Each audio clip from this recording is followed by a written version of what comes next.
Dr. Eureka F. Lingdor to give the welcome address.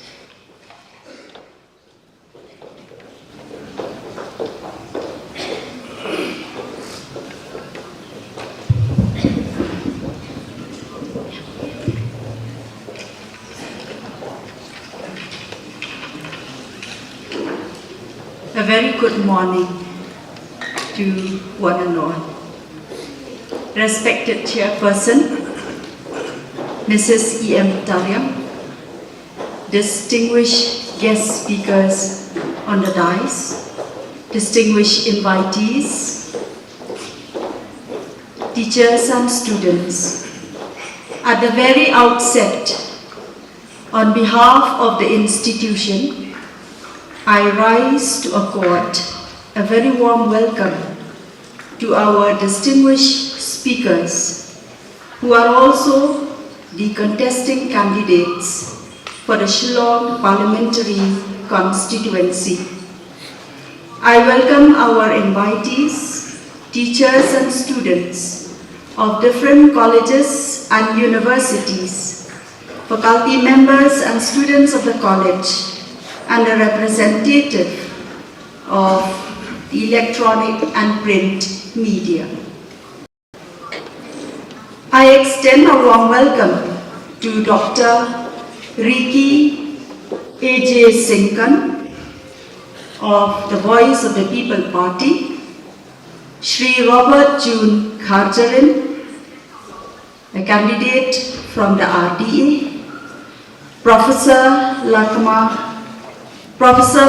Kama, the independent candidate, Shri M. Kharkram, retired IPS and spokesperson of the BJP, Shri Manuel Badwar, Secretary of the Meghalaya Pradesh Congress Committee. Thank you so much for your valued presence and participation in this symposium.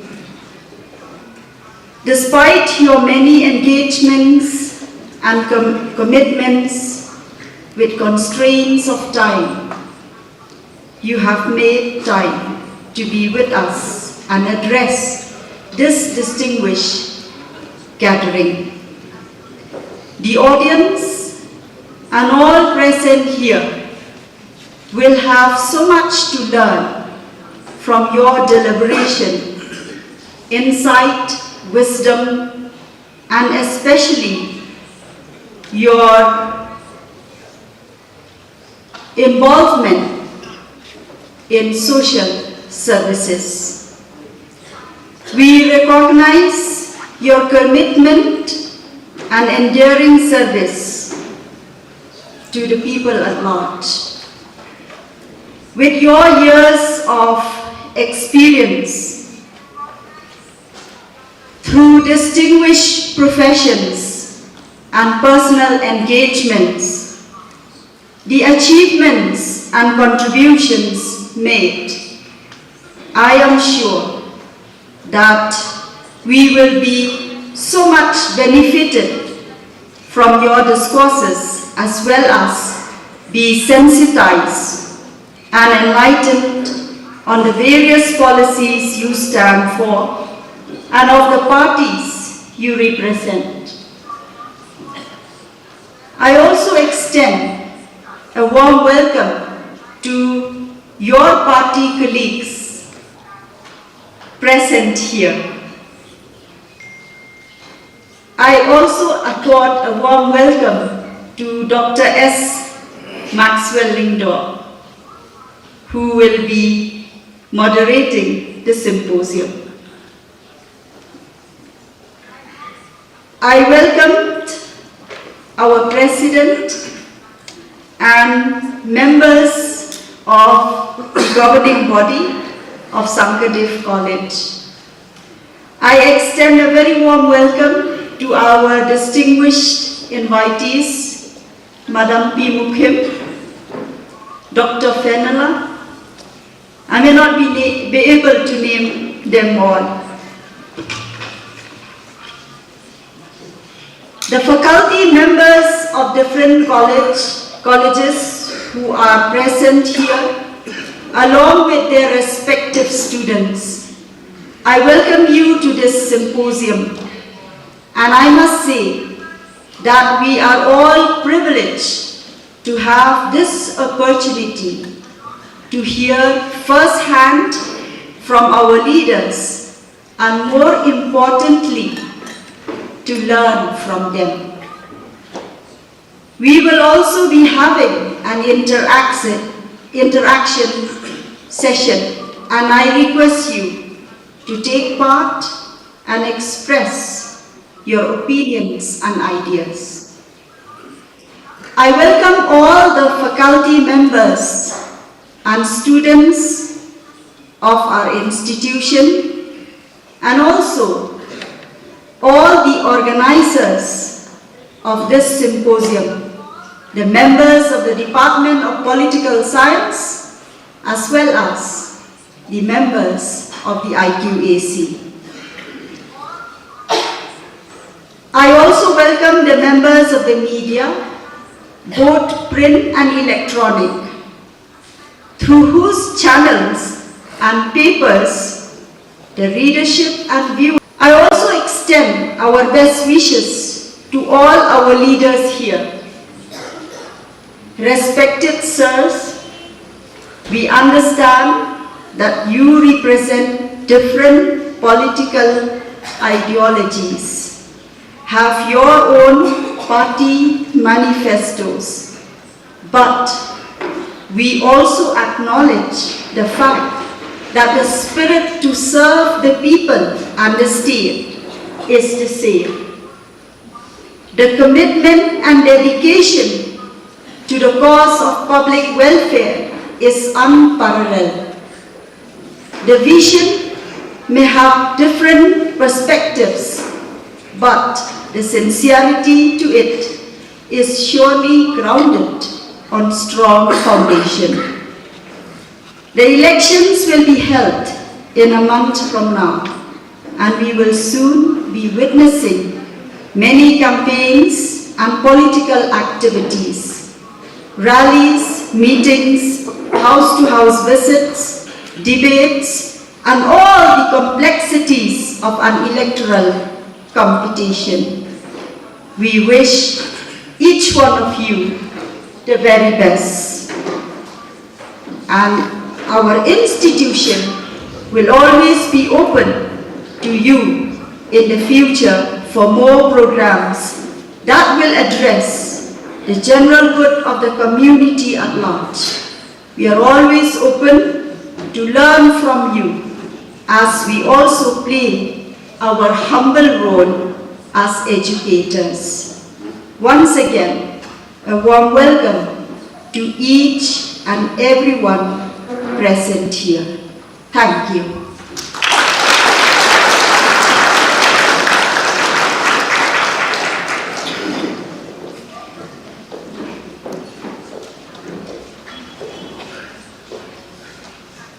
Thank you, Madam, for your welcome address. Next, I invite upon Mr.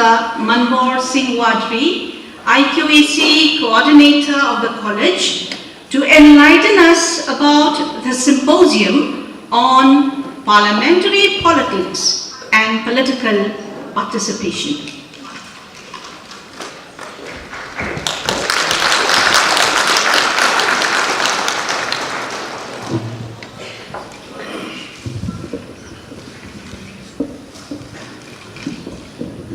Very good morning to all present here, our distinguished dignitaries on the dais, special invitees, friends and well-wishers, teachers, faculty members of different colleges and universities, students of different colleges and universities who are present here, students and faculty of Sangha College, and representatives from the media.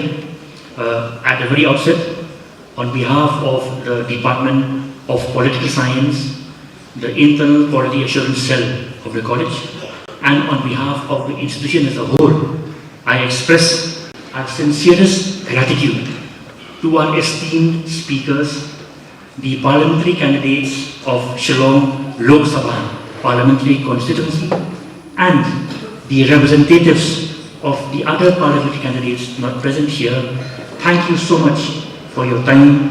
We understand that you have hectic schedule, busy engagements, but we acknowledge with our deepest gratitude your consent to be here, and thank you so much for honoring our invitation and our intent in holding this symposium. Your gracious presence here has indeed made this program fruitful, far-fetching, meaningful, and successful. We are gathered here to listen to your valuable insight, wisdom, ideas, and to understand further on the political narratives of the country and the state, the issues before us, the polity of the day, according to your respective perspectives, and also to be enlightened and to understand more on the different ideologies that you represent. Thank you so much. We are deeply grateful and we look forward to a meaningful engagement and learning from your discourses. At the same time, I also take this opportunity to exhort upon, to urge upon, to request all those present here and through the media that on a polling day, you must go and exercise your vote. Every vote matters. Make your choice, vote conscientiously. Vote, exercise your vote, and practice this freedom and this expression that we have.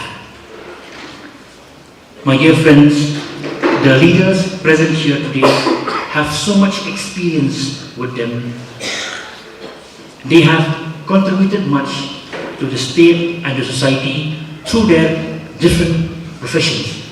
And we stand here and acknowledge our highest regard and our deepest respect and admiration for them. Yes, in another month's time, we will be understanding of the day of polling, the road ahead. But nonetheless, we have our deepest gratitude and we extend our best wishes to all of you and to the representatives of the other political parties. In closing, I am indeed very humbled to stand here in your midst, in your presence, and on behalf of the institution and all present here, we wish you all the very best. Thank you so much.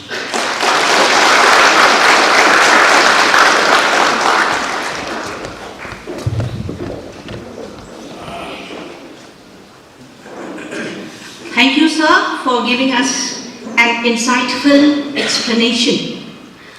So now, without any further delay, we have come to the most important part of the program, and that is to kickstart with the speeches, debates, deliberations, and interactions that we all have been waiting for.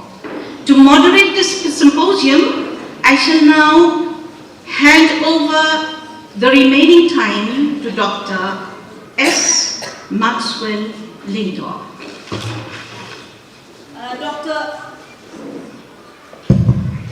Dr. S. Maxwell Lindor is a counsellor and career expert and also member District Consumer Disputes Redressal Commission, East Khasi Hills, Government of Meghalaya, Shillong. I welcome you, Sir Maxwell Lindor.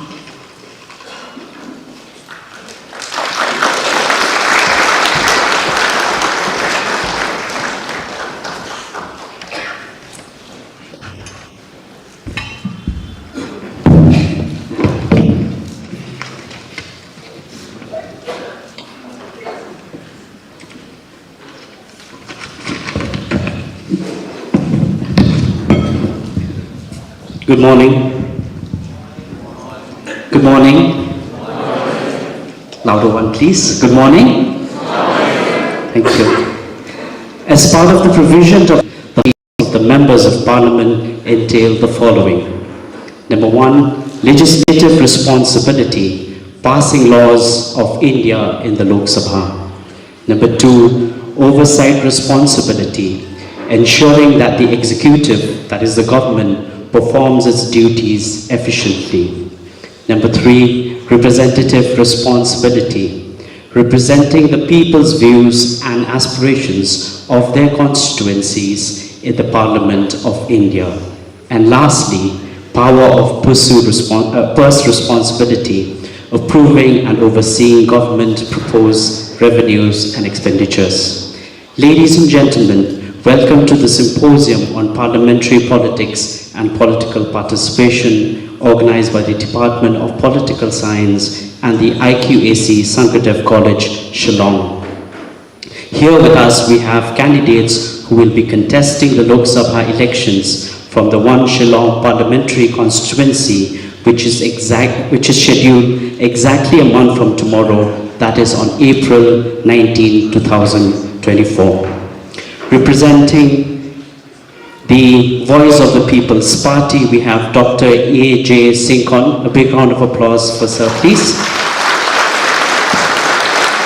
From the RDA is Robert June Karin. Welcome, sir.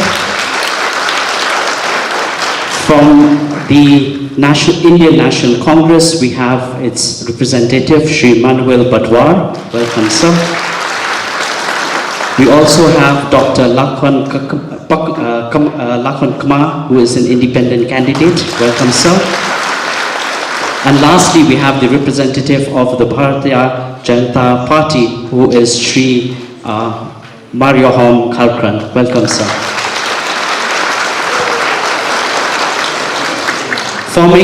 Forming a major portion of our electorates are our youth. Today's youth are curious. They want to know, to learn, and to participate.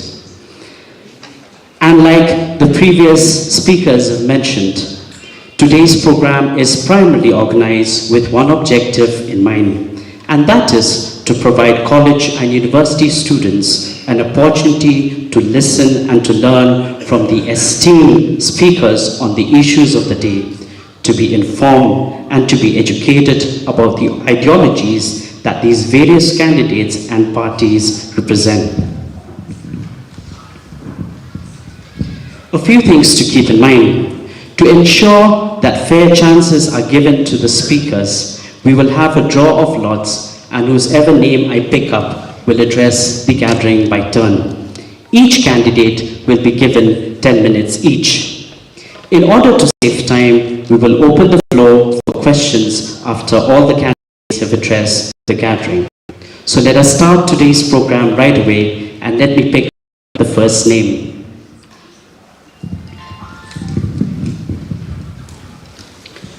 We have the first speaker, that is serial number 2, which is Dr. Ampreen. She's not amongst us. I'll pick the second name. Serial number 5, we have Dr. Lakhan Pakma. Dr. Lakhan joined the Northeastern Hill University in 2002 and is currently serving as professor. As an independent candidate, he introduced himself as someone who wants to adopt a zero-tolerance policy on corruption and corrupt practices as a way of public life. Over to you, sir.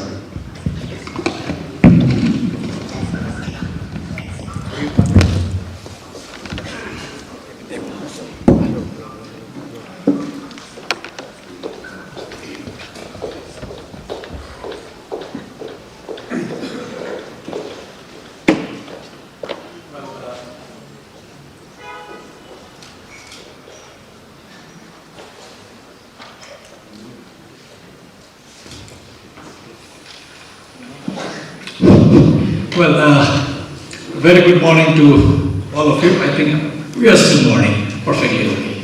I think first of all, thank you, Madam Principal, who have really taken this trouble to invite us in this gathering. And of course, we have the candidates and their representative. I will not name them individually. I think you have already seen their name and of course has been welcomed. And of course, dignitaries here in the front or second row.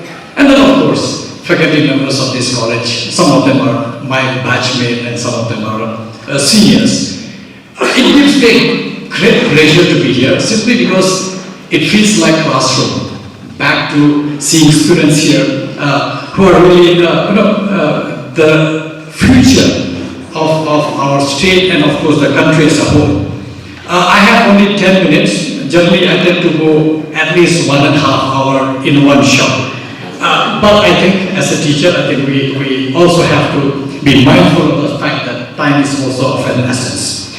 Well, I stand here as founded by a little bit by the moderator with due regards to him. Every now and then I get the prefix Pa in front of my surname. So I end up becoming Pakma from Kma. So then let's set the record straight. I'm Professor Kma. It is Kma, and Pakma has nothing to do with Kma per se, although they sound very similar. Well, like I said, I'm an independent candidate, and this decision I took very, very consciously. Simply because, because it's 10 minutes, so I'm not going to the detail of what I'm going to do if you choose me as your MP whenever the election is held. However, it was my conscious decision to stand as an independent candidate because, yes, with due respect to the views and ideologies which is upheld by the candidates and their representatives representing various parties, I have a slightly different view on a lot of things, and somehow I don't, with due respect, I don't subscribe to any of those ideologies per se. With due regards, of course, they will substantiate why they stand for their own ideology. Well, I will put up two parts that what an MP is supposed to do. First thing first, almost I would say, 2/3 or more. A job of an MP is outside the state. And that's where it is important for all of you to see your candidate because, it doesn't matter. It doesn't really matter from which party a candidate stands. Simply because this 7 districts that we have sends only one MP to the Lok Sabha. It really doesn't matter, especially if you are from a bigger party and you don't speak at all in the parliament, which we have seen with due respect to my current MP, who is also a good friend. If you don't speak, you are as good as being an independent. And then, of course, any of us from any parties who are here, if you elect us, I think we are independent. More so, it is important because I am already independent here. I don't stand alone. I stand alone, and you must have seen my video in my YouTube channel at the rate Lakon Kama. I have been speaking because you need to listen to me. I am the candidate. I am the one you are sending crossing the border of Meghalaya. Once I'm outside Meghalaya, I'm alone. And that's what I said. When I decided to stand as an independent candidate, it was my conscious decision that I need to stand here. If I'm not independent here in my own state, in my own comfort zone, leaving aside when I cross the border of Meghalaya, I will be able to stroll and roll. And inside the parliament, and that's where it is the most important part of the game, inside the parliament alone, one MP from this 7 district will be standing to echo the voice of the people of these 7 districts. Yes, governments is equally important, but they have their own MP to address their issue inside the parliament. But for these 7 districts, you have only one guy. Why not send the best person, because he or she will be independent anyway, irrespective of from which party they belong, and that's why. And that is very interesting simply because it is nothing unique. So far we have been sending 16 MPs, out of which 6 times it was independent MP. First, second and third MP from Meghalaya was an independent candidate. The second one, of course, in the year 1957 and 62, who were in Utah, he was independent. He defeated Congress and regional parties. In 67 and 72, Professor G. Swell was independent candidate, defeating the Congress and the regional party. He again came back 4 times. 84, after 67, 72, 84, and 96, he won as an independent candidate. This is important. Why I have to stress, because I do see in social media, people asking me that, all sort of query, as if some candidates are dependent on my standing as a candidate to win or lose the election, which is totally absurd. Because I think we have to give due regard to all the candidates, because each one is trying his or her best to win your votes through their vision that we have. My vision that I have is 15, 20 years down the line, when we grow, because this is important for all the youngsters here who are looking for a job. There is no job in the state. I'm worried because I have a young daughter who has just finished her class 10 and she'll be doing class, and one is finishing tomorrow class 12, and I have a son who is class 9.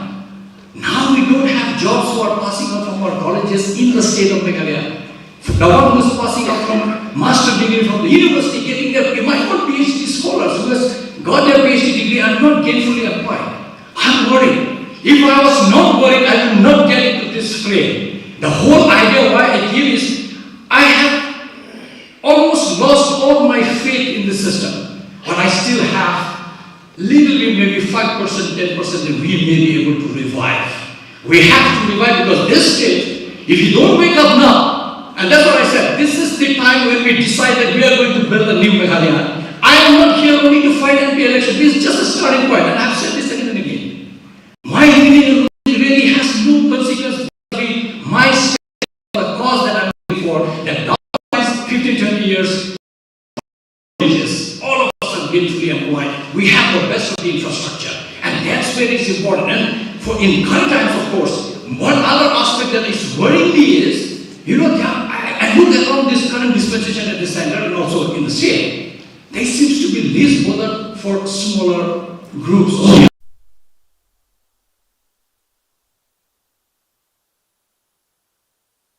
Get to power in this.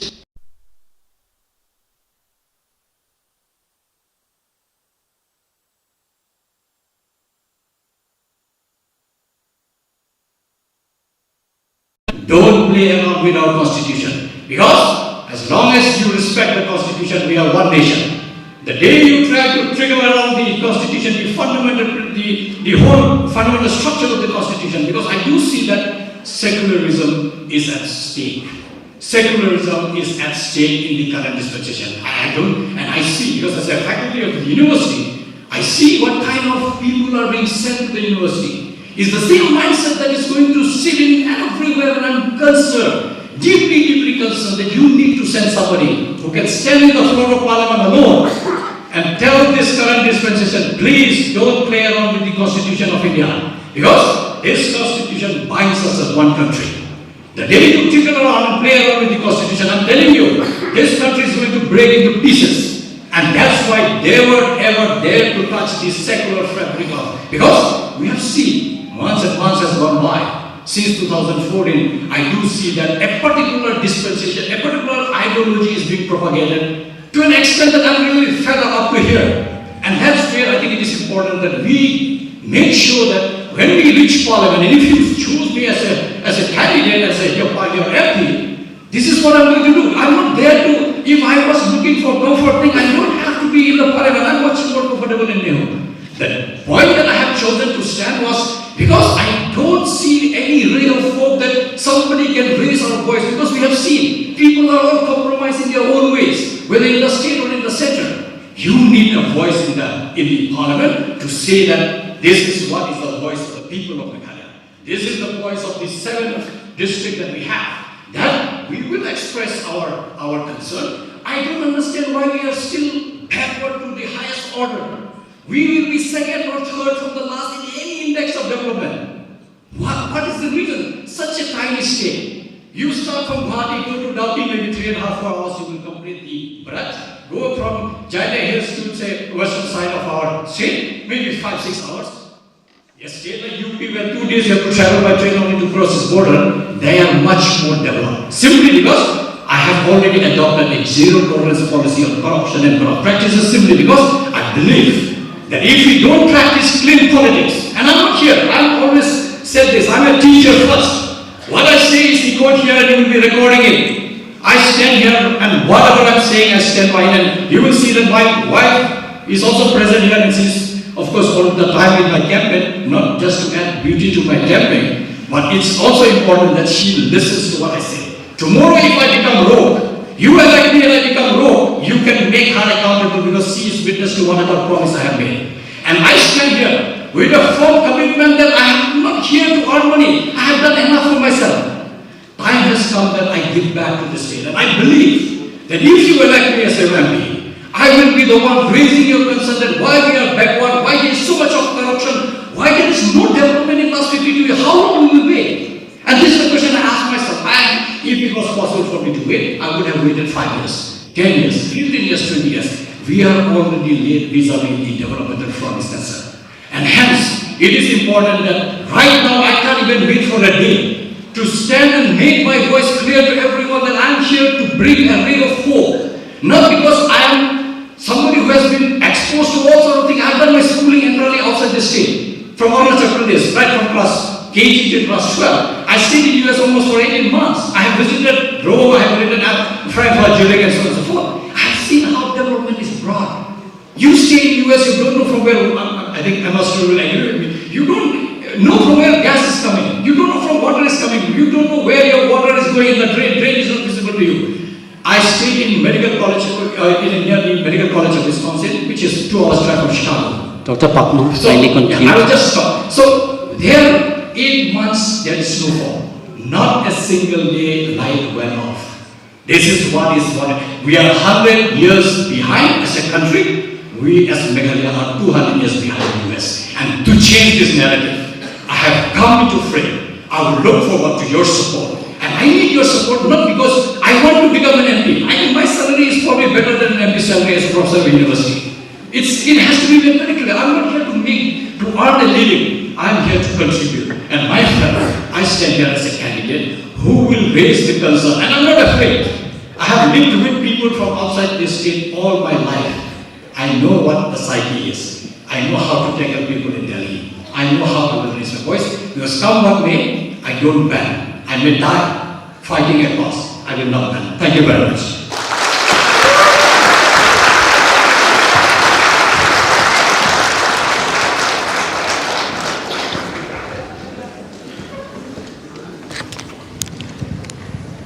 Thank you so much, Dr. Pakma.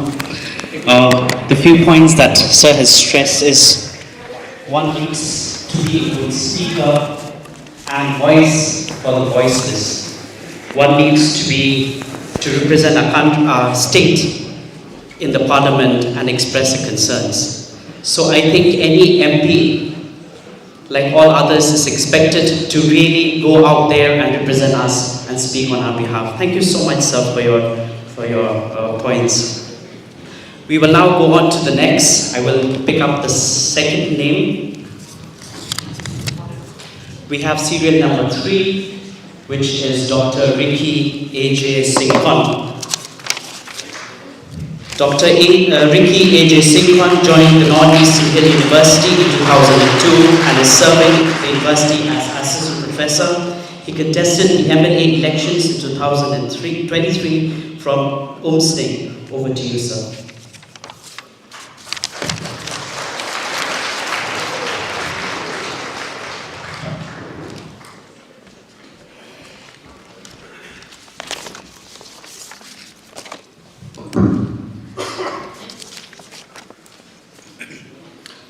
A very good morning to each one of you.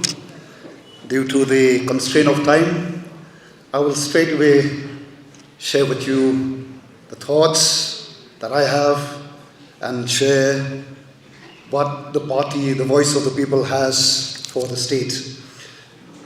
Well, my presentation would be divided into different parts. Let me begin with the first part, which is about myself. I would start off a brief testimony of myself. I've been a teacher for the last 28 years, and I'll continue to be so. And also a servant of the Lord and Savior Jesus Christ, who has been my hope, and I'm sure the principles that He has laid down for my life can also be applied even to a nation. I've never been involved in politics, tell you. As a citizen of this great nation, I would simply go and exercise my right as a citizen to vote on the day of the election, vote for a person or vote for a political party. But then I believe that in life, there is always the push and the pull factors in life. And the condition of the state of ours, I've lived my life, 52 years along with the state, just 15 days elder to the state. So I've seen how our state has grown or not grown over the years. The condition of the state of ours has been one of the reasons that has pushed me to come into electoral politics.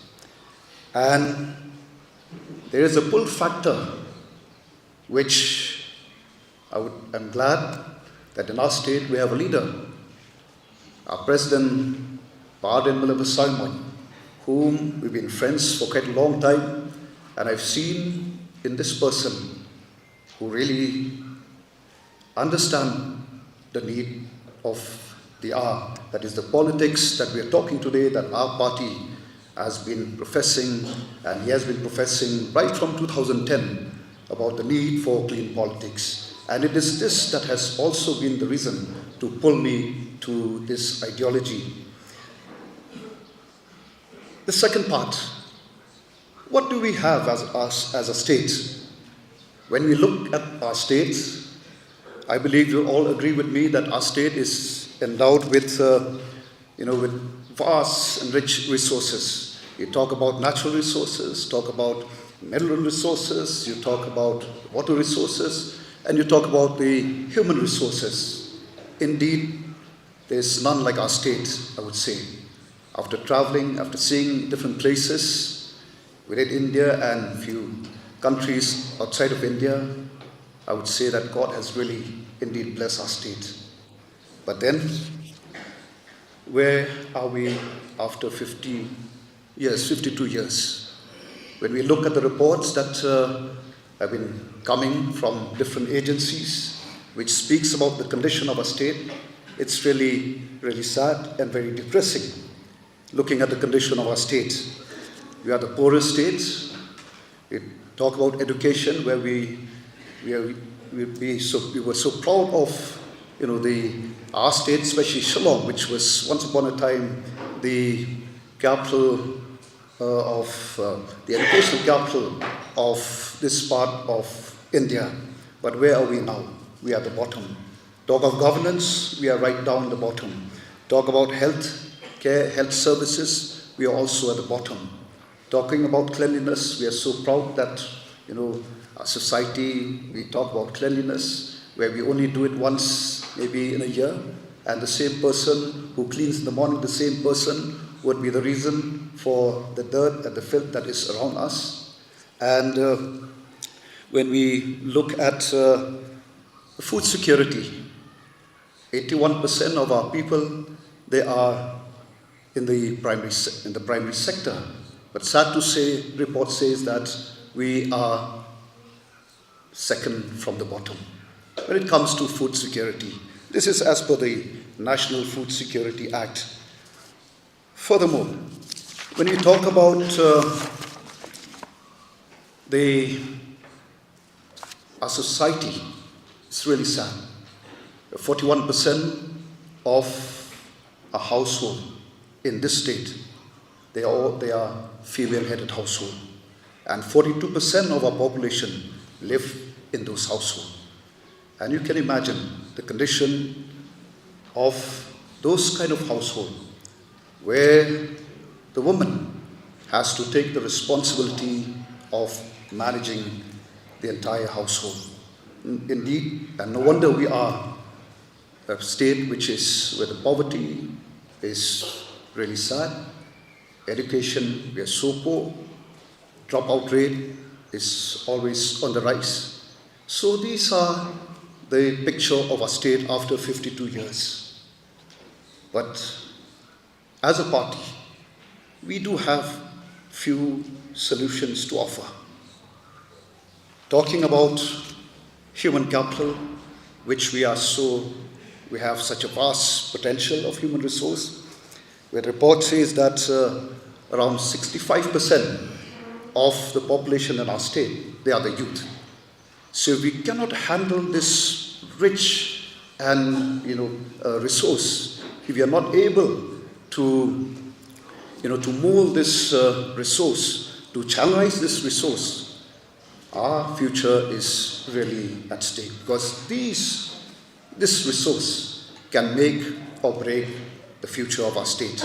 So as a party, we are really concerned with the youth of the state, and that is why we would like to take up issues where we would like to engage with the government to ensure that the central education institutions, they also cater to the needs of our people in terms of, for example, seats for learning, employment, and even the courses of study.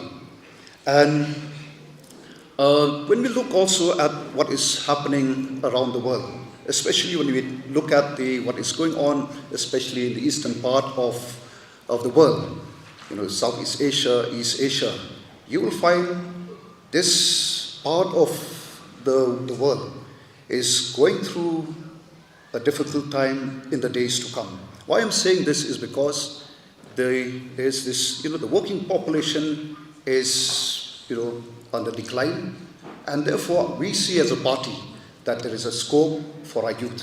We can always export human resource, but to do so, we say as a party that we should prepare our youth, with some of the soft skills, where we know that as a society, we are known for our hospitality, and together with the soft skills that, we can provide through the various institutions that we have in our state, both the central, the state, and some private institutions, I'm sure we can prepare our youth to move out of the nation.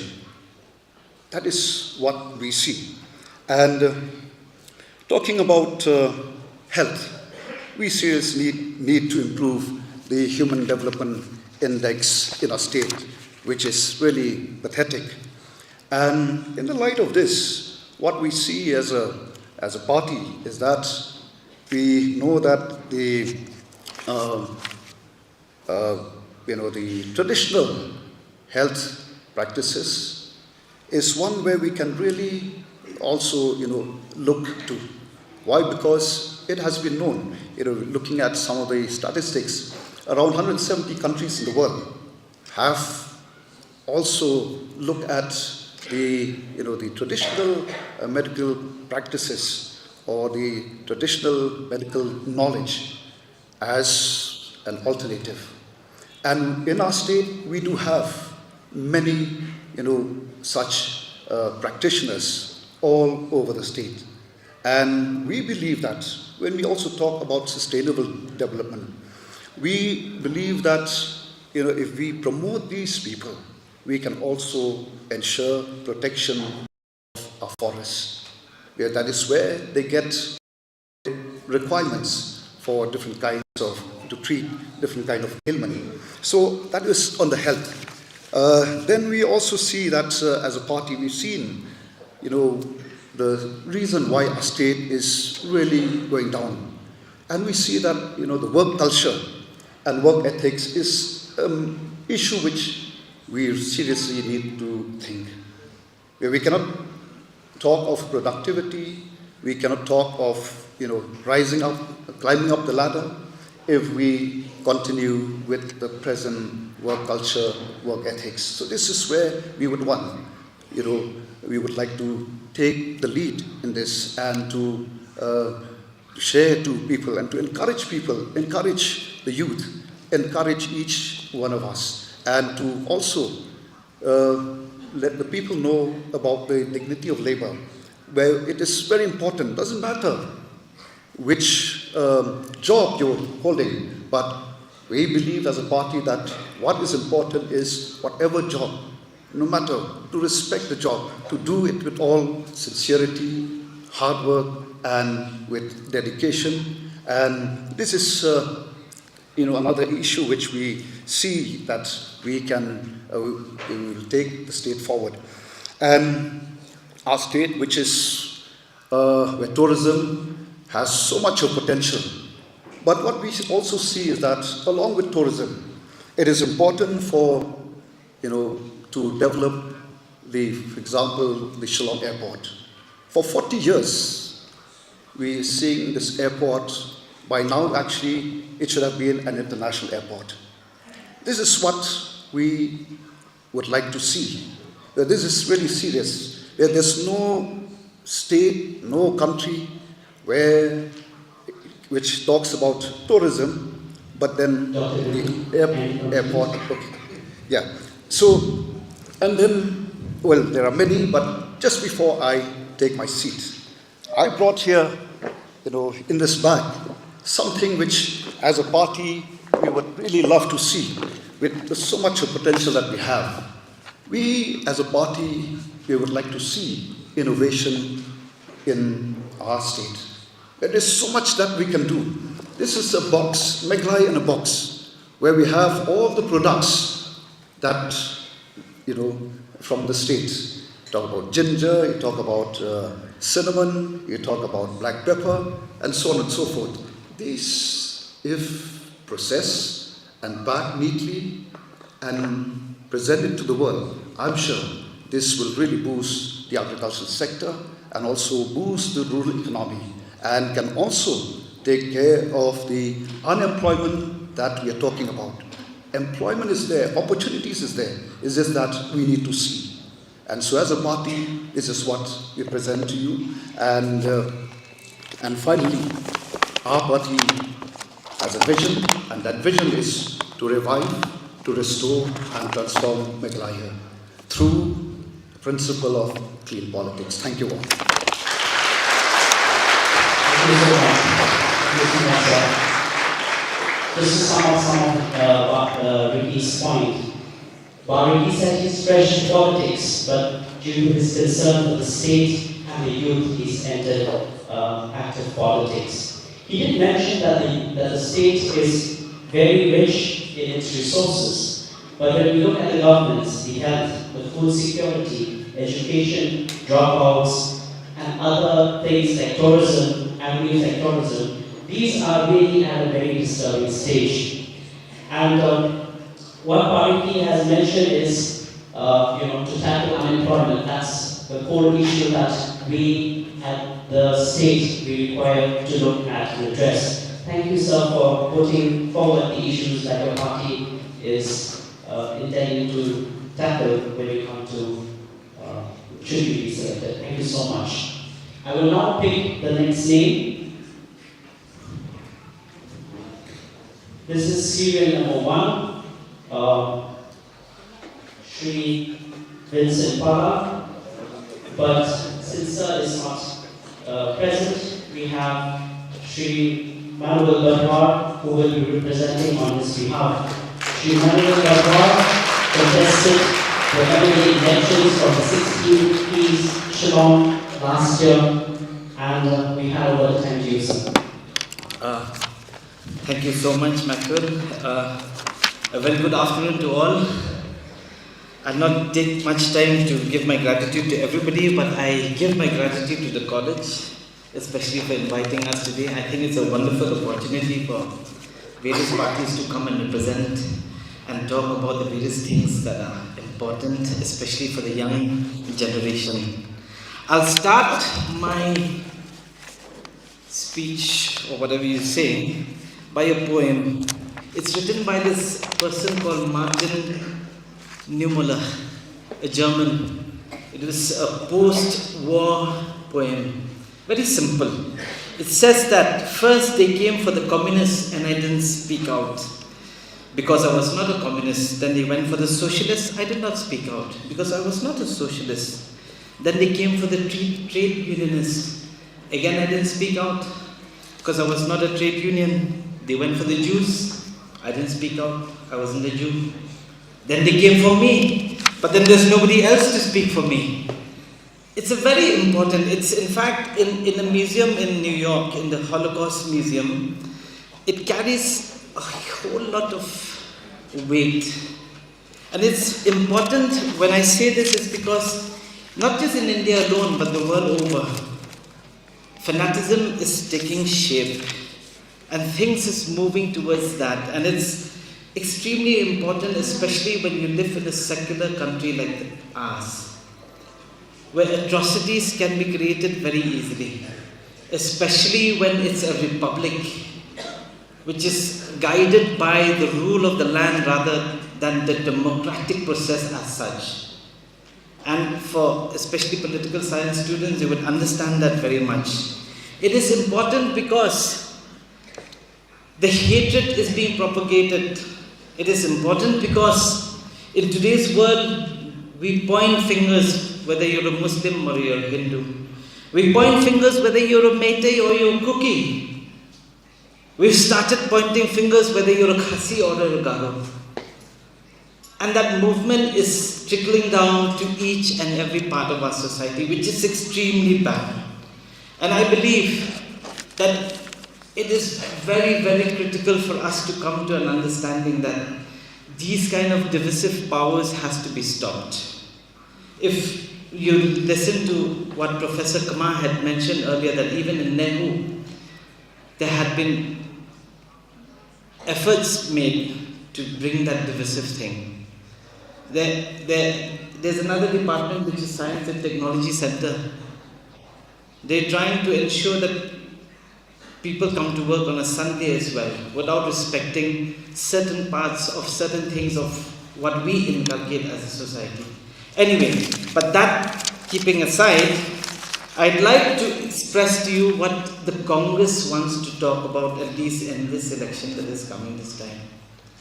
What is important is that we should understand that India has already reached a $3 trillion economy and is definitely poised to become the second largest in another 5 to 10 years. See, the growth trajectory of any economy is simple. As long as you have a large market, which is the biggest, of course, in this country, you have a productive workforce, and you have certain policies that will direct towards that, the economy will grow.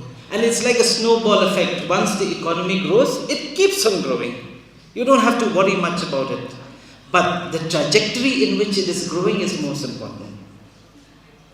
After 10, 15 years of liberalization or 20 years of liberalization, you would notice that each economy that liberalizes itself starts growing at a trajectory which is far, far stronger. China took only 15 years to reach 8 trillion, 9 trillion. So India itself is growing. What I'm trying to pinpoint here is that at the end of the day, each and every Indian will become better off than he was 10 years back.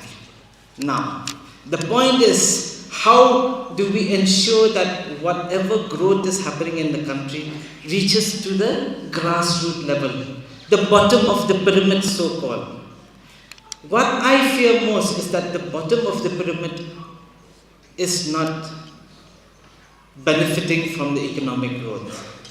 Do you know that in the global hunger index, India is ranked 111 as of today? And it's not improving.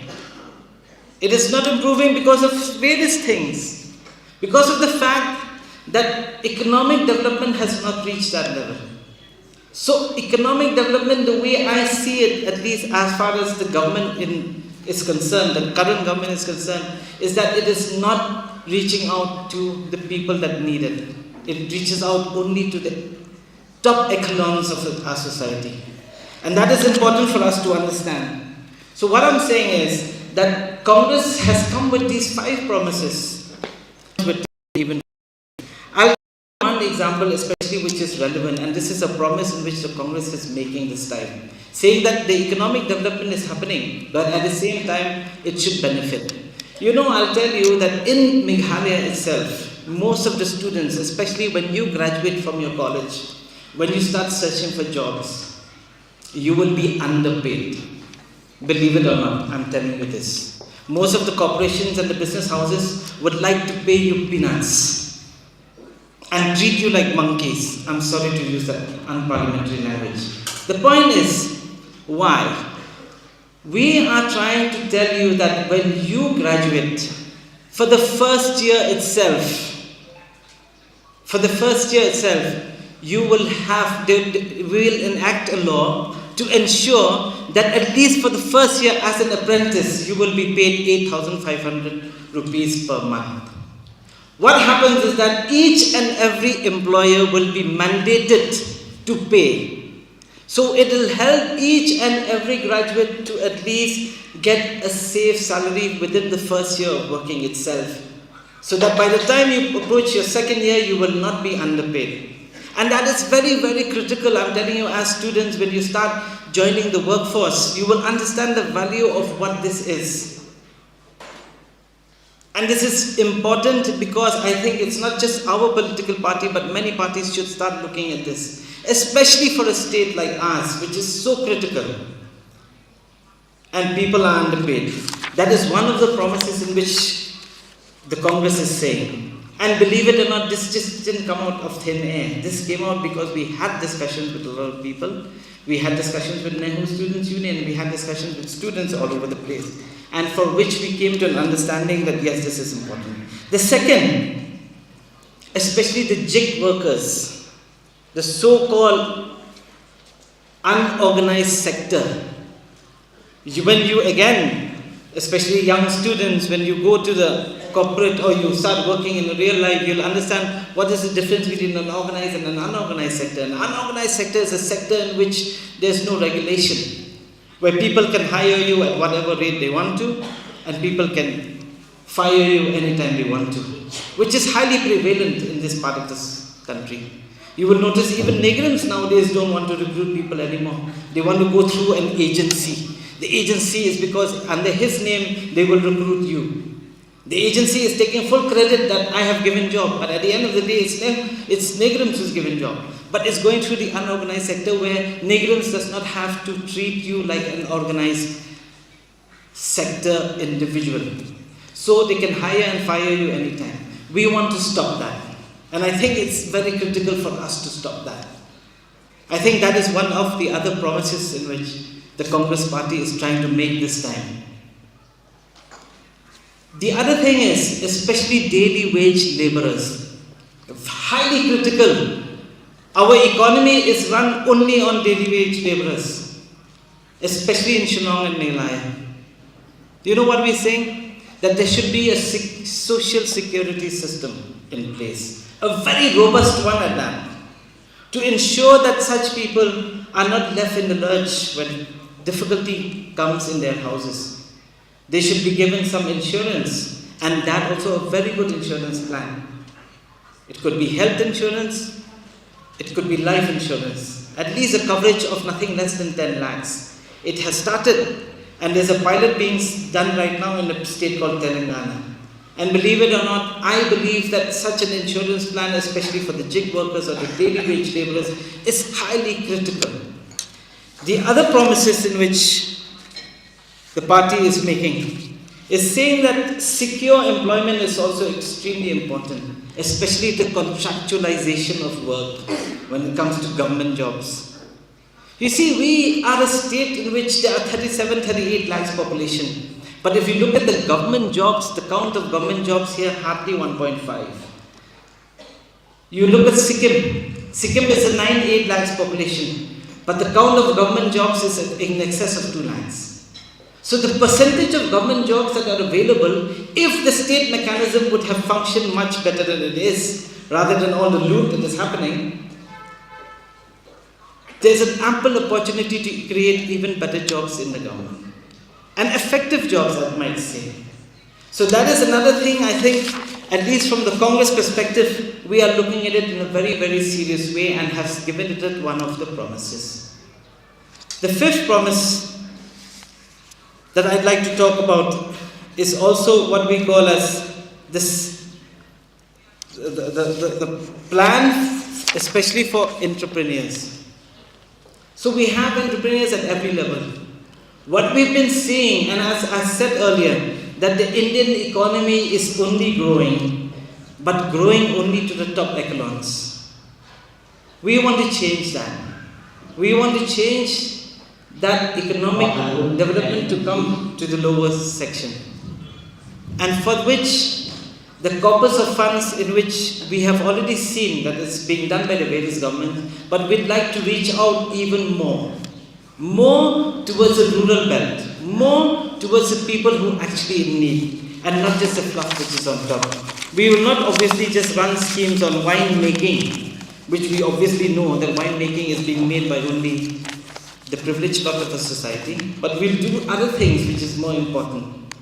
Maybe we'll be able to reach out. And these are the only 5 promises. Maybe we'll discuss a little bit more, and thank you very much for that. Ladies and gentlemen, I'm just Manuel Badwar from the Indian National Congress. Badwar has stressed at large about the importance of economic development reaching the grassroots level. And he stressed about looking at economic development very seriously. And he also stressed about the 5 points that his party has come up with. Number 1, the youth being underpaid. Number 2, they want to look at the unorganized sector. Number 3, they want to look at the concerns of the daily wage laborers. Number 4, to look at secure employment of the youth. And lastly, to strengthen entrepreneurship. Thank you so much, sir. I will now go on to the next speaker. We have just 2 more speakers. We have serial number 4. That is Sri Robert June Karin.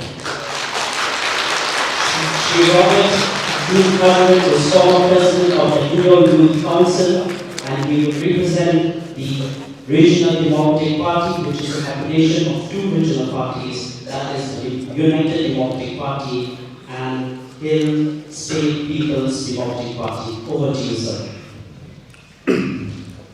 Good afternoon to you all.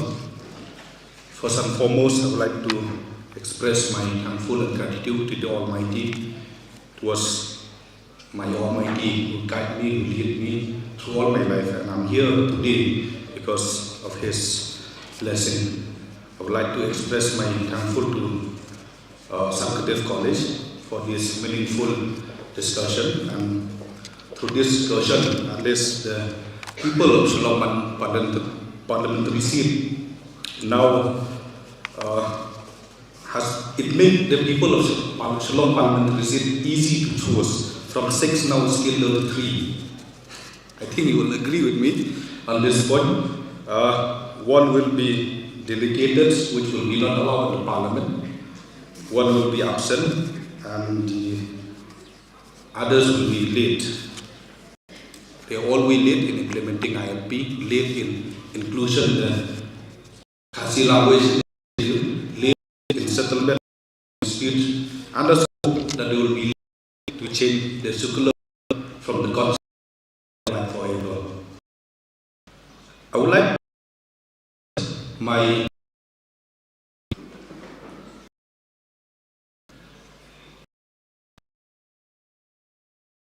indigenous people and the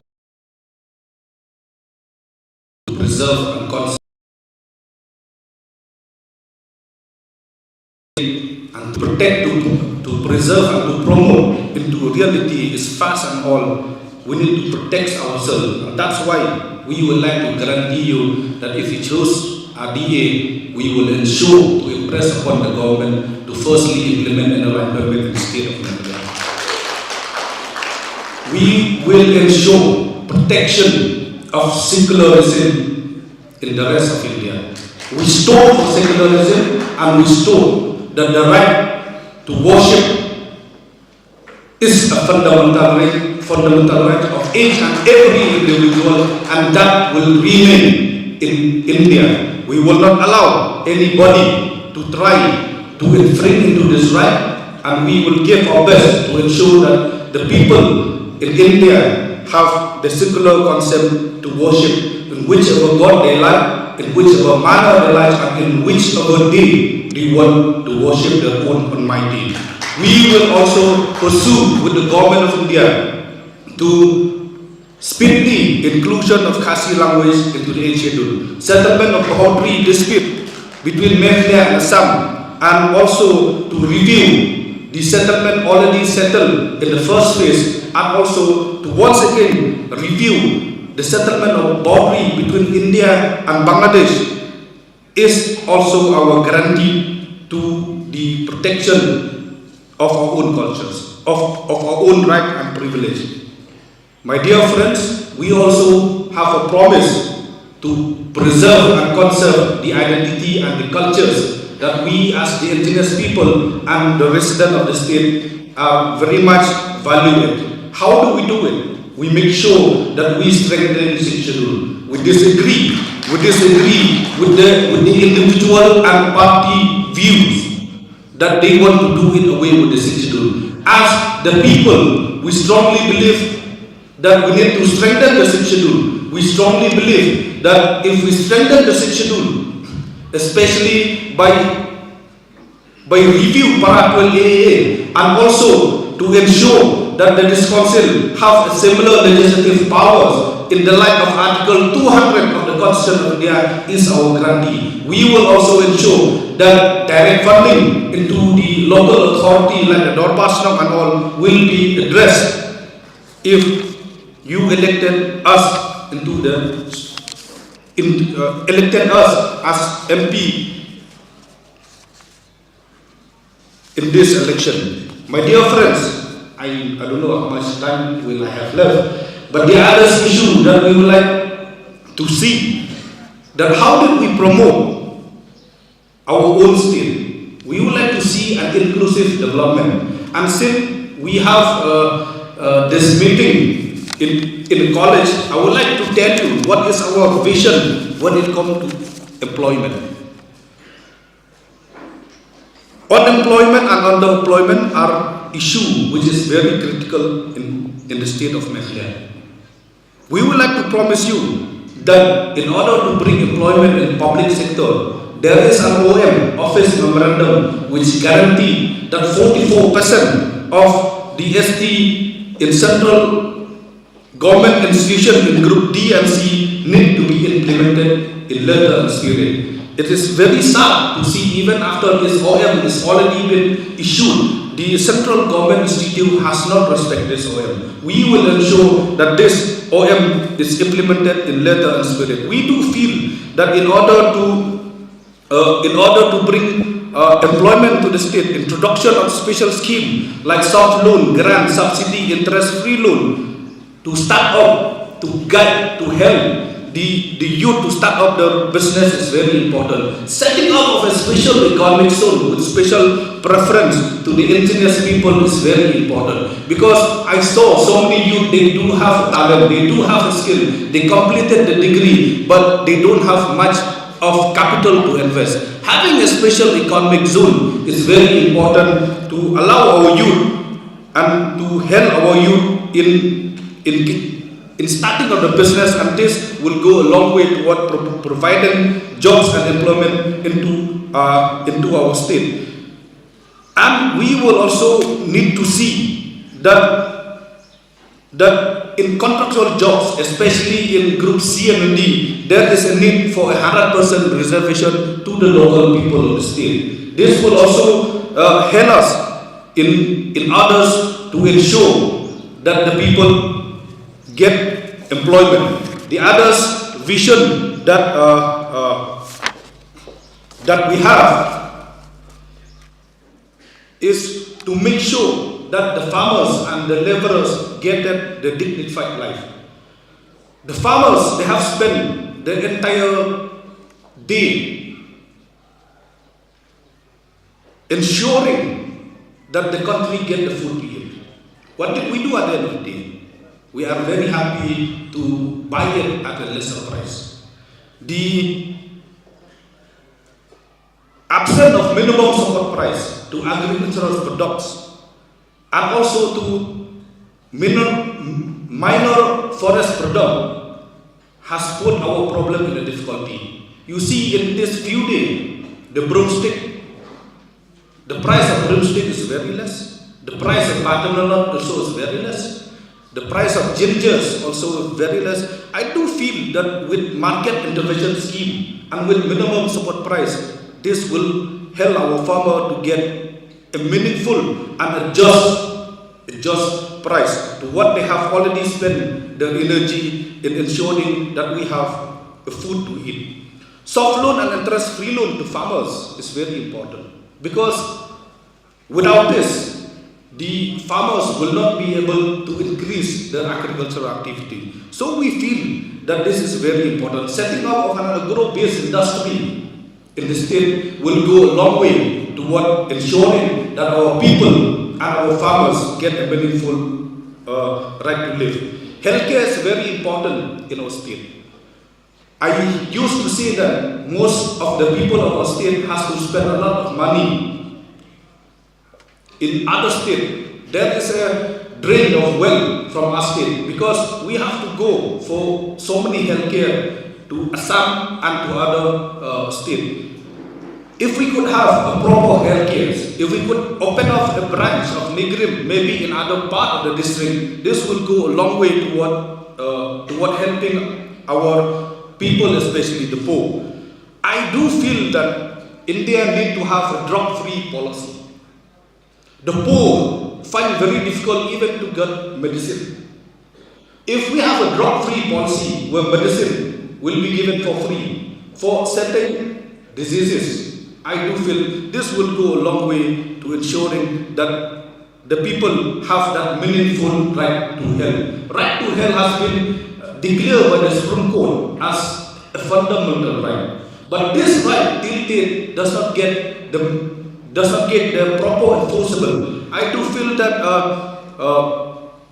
free drug policy, especially and other, go a long way in ensuring that the people have good health care.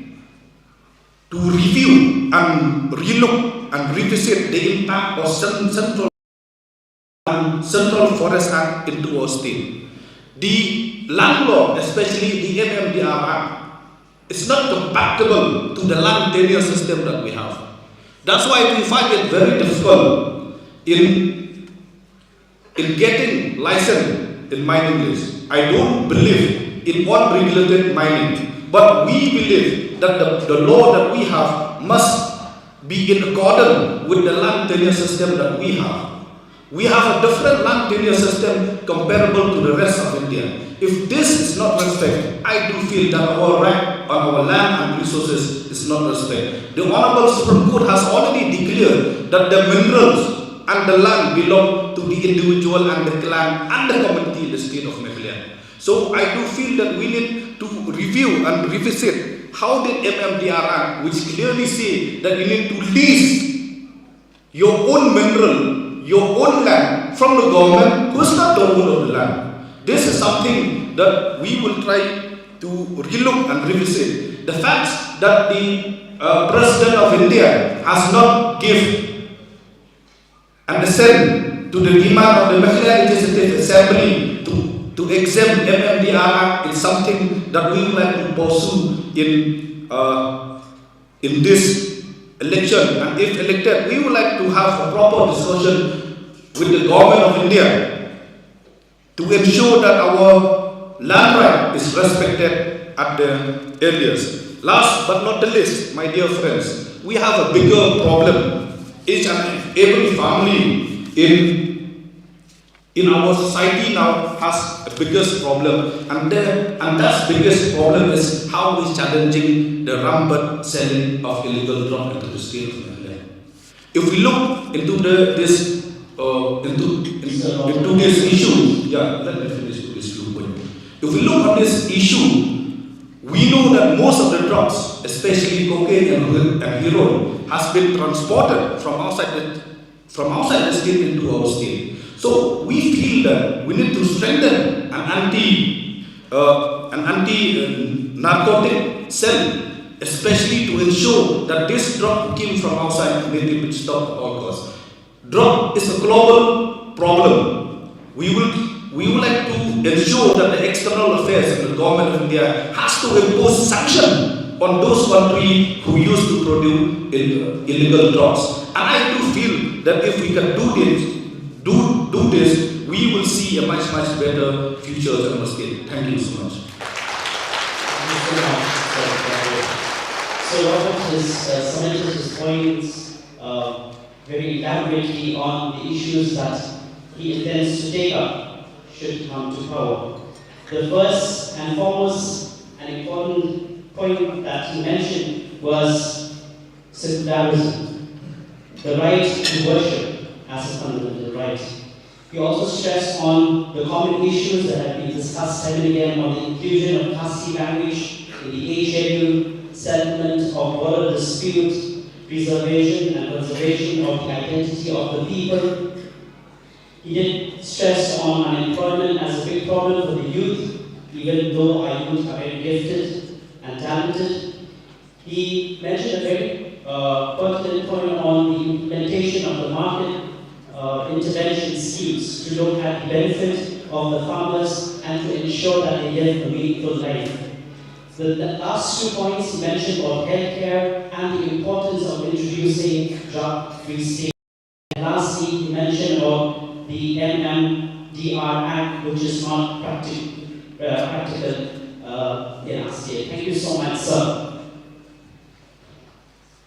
There's a saying that says save the best for the last. I don't think I need to look at the board anymore. We have now Shri Mario Hong Karin. Sir Karin is retired IPS and is spokesperson of the Bharatiya Janata Party. And since the party has not declared the name of its candidate, Shri Karin will be speaking on behalf of the party. Over to you, sir. Thank you. The International Monetary Fund has declared that India will be a $6.9 trillion economy by 2028. The economy will cross $5 trillion by the year 2026. Fitch Ratings have raised India's growth forecast for 24-25 by 7%.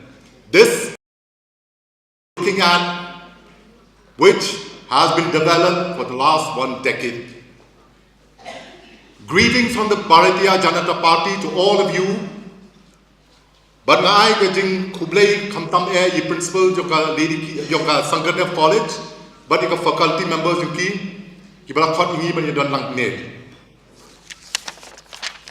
As soon as our government took over in 2014, we recognized the urgent need to revamp and overhaul the system and processes to help India advance on the path of development. Right from spearheading the digital revolution to elimination of open defecation, India has achieved remarkable milestones under our new governance paradigm. We have addressed the inherited legacy of inefficiencies through simplification and rationalization of laws, adopting a trust-based and responsive delivery machinery, ease of doing business reforms to unleash the potential of every sector.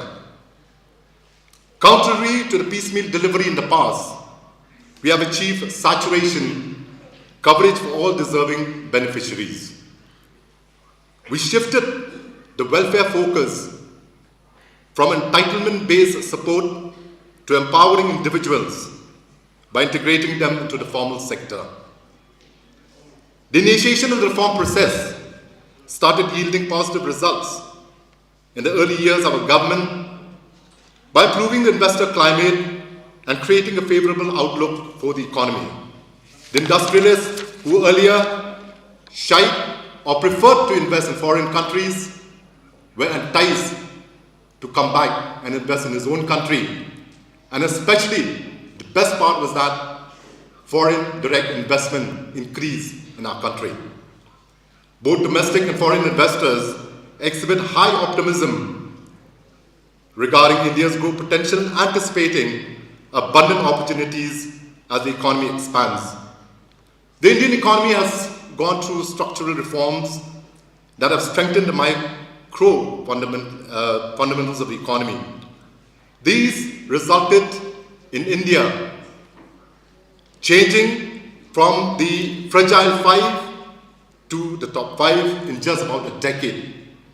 as the economy was transformed into a more resilient avatar amidst a challenging global environment. The rise of the Indian economy in the last 10 years was unprecedented in spite of the obstacles of external origin, example the pandemic and the geopolitical disturbances. This has been manifested in the trajectory of the GDP, when in 2014, India was the 10th largest economy, and today, India is the 5th largest economy, and by the IMF projections, it is expected to be the 3rd largest economy another 2 to 3 years from now. Our government of the nation first was transform the quality of India's infrastructure and logistics ecosystem, which will be the key to investment and expand its presence in the global value chains. When our government, just to give an example, when our government took over in 2014, the rate of laying down a national highway was 12 kilometers per day. Today it has increased by 2.3 times to 28 kilometers per day. That is the pace of development we are looking at. And the public welfare through empowerment and effective delivery. Empowerment through welfare has been the phrase of our government. Prioritizing universal access to basic amenities and mission mode approach and actualizing faith. Our government used technology for social empowerment. Our government has innovated delivery infrastructure besides widening the social security net. The emphasis on entrepreneurship through Startup India, Stand Up India, large-scale provision of accessible credit through Mudra Yojana, unskilling refugees and loans to street vendors through the PM Swadnidhi reflects our government's focus on empowering job creators from all sections of society. Another thoughtful policy, given the country's demography and occupation profile, is the accessibility of affordable social security scheme for the unorganized sector. Reform tax ecosystem and robust revenue growth has resulted in an increase in revenue collection. Far-reaching tax reforms of the past decade has put in place effective systems that have improved revenue collection and compliances. Looking back or coming nearer home, the northeastern India. Just recently, Prime Minister Modi has laid down 56,000 crores just for the northeast. And Meghalaya states and across the nation too is facing this drug problem among the youth. The Prime Minister has brought out a program called the Nasha Mukh Bharat Abhiyan, which will fight the drug menace.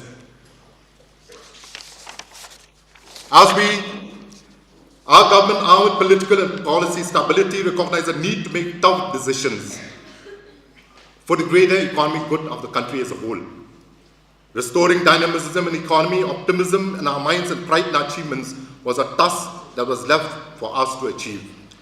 We accepted the challenge, recognizing the public life is about winning hearts, minds and heads of the people, instilling in them confidence about the future and that of the children to commitment. Yet, we are not resting on our laurels. There are miles to go and mountains to scale before we see how much India has achieved, because by 2047, we want India to be not to be a developing country, but to be a developed country. A last question I want to ask you, why should you vote for the BJP? This is an extraordinary election where everyone knows who will be leading the party into 2024, even before the first ballot paper has been cast. I can ask anyone on the streets, everyone knows that the BJP is coming back to power.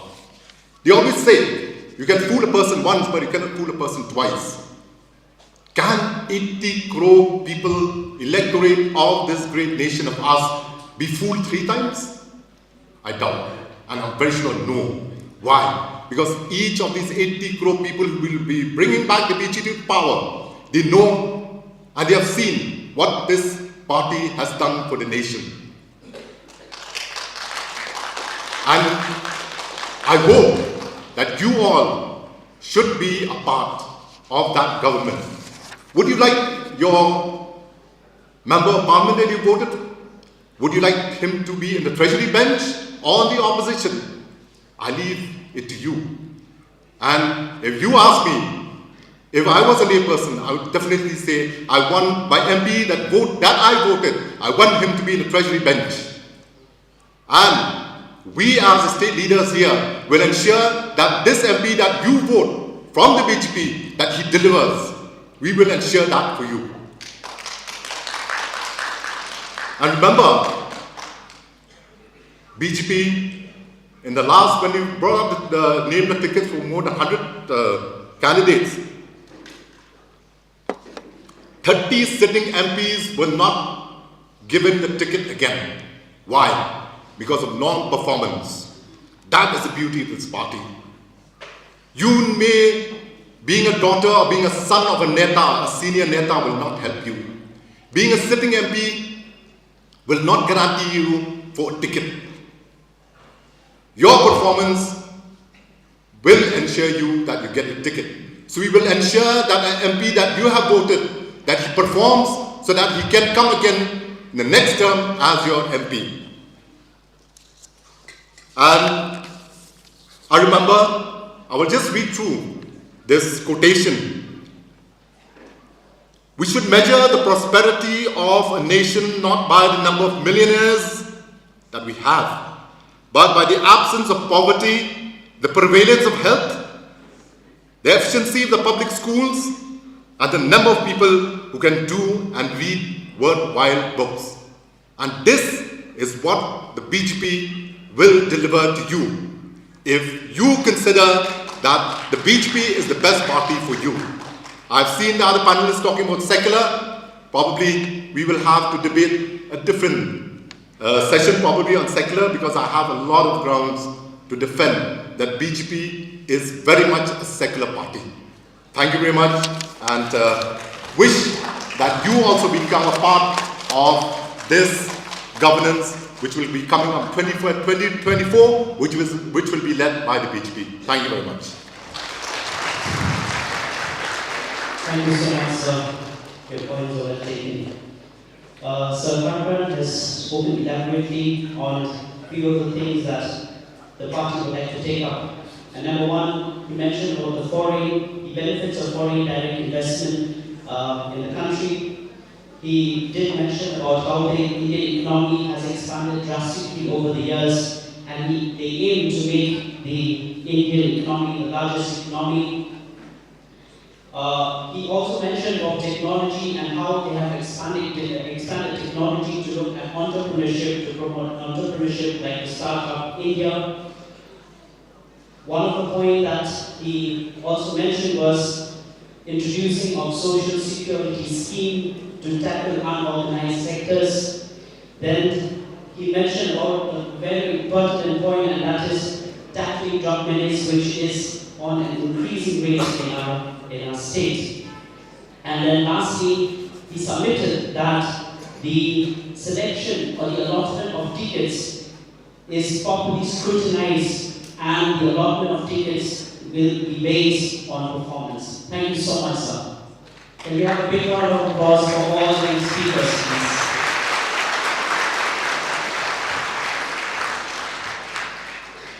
To sum up, we will allot 2 minutes each to all the speakers to have the last word. We will start off with Dr. Lakhan Kumar. 2 minutes, sir.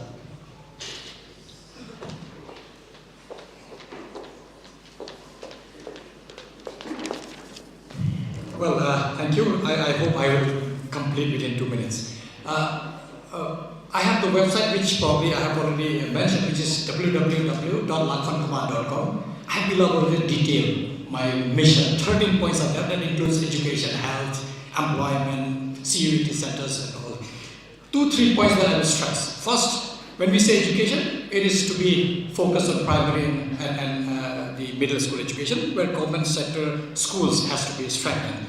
The other aspect is, what do we do with those who are poor? Say, for example, taxi driver, the street vendors, or those who are daily laborers. If anything happens to them, what will happen to their family? I have an idea that if anything happens to the breadwinner of the family, they will be taken care of. There will be an education fund which will be created with the philanthropic contribution and also whatever an MP can, if you elect me. There will be an education fund to support poor school children if their parents cannot sustain. That will be one mission. The other very important part is we will have to have a policy where housing has to be provided for all poor, particularly in rural as well as urban. How it will be done, that is important, because we do see that with time landlessness is too much, particularly among the tribal population. I think we have to address this issue very, very strictly. The last, or rather second last I would say, is that we have to have a platform. Now, yes, we will have agendas 13, 14, 15, some overlapping with different candidates, different parties. But one which I have kept and is one which is called Beyond Religion, a platform for real societal issues. Because in our individual church and mandirs and masjids and wherever we go and do our prayers in churches and so on, we all discuss different issues. There is never a platform where all religious leaders can come and discuss societal issues. Forget about the religious issue for that moment. This is going to be my endeavor. If you elect me, there will be a platform which will be called as Beyond Religion, where religious leaders will discuss issues that concerns every aspect of our survival. That includes from unemployment to education to failure in the healthcare system to drug menace, alcohol menace, and so on and so forth. Whatever that can be encompassed, so that we listen to each other's views. So that is what I would put as my take, in addition to whatever I have said in my YouTube channel and also in my website. Hopefully people will buy what I'm trying to sell, because this is something that I have thought over a long, long period of time, and I hope people will see it. Thank you very much. Thank you so much. Can we have the Manuel Badwar, please? So you have 2 minutes.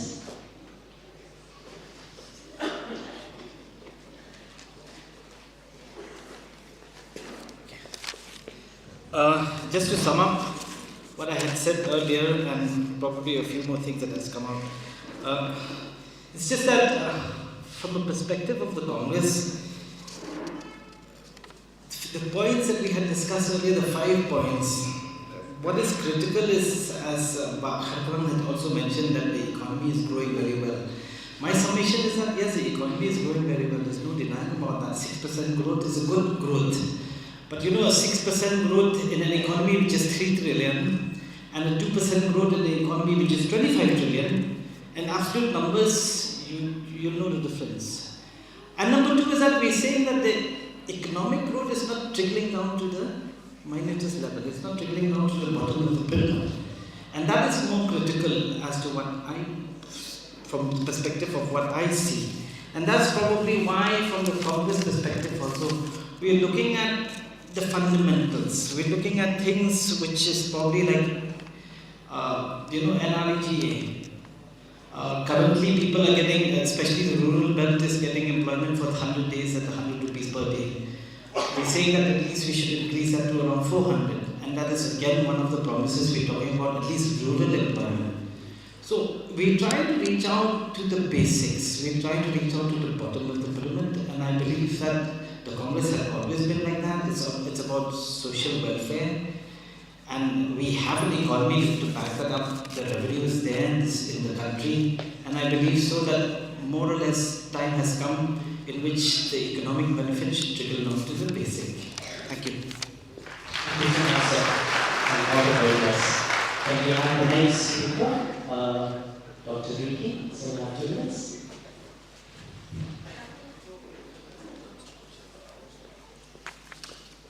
I have just 2 things to say. One, the strength of this nation lies in its diversity. And this is something that, as a party, the voice of the People Party, and I believe each and every citizen of this country would stand with this. Our strength is the unity in spite of this diversity. This must never be allowed to be disturbed. It must remain, and rather we should respect each other, no matter what.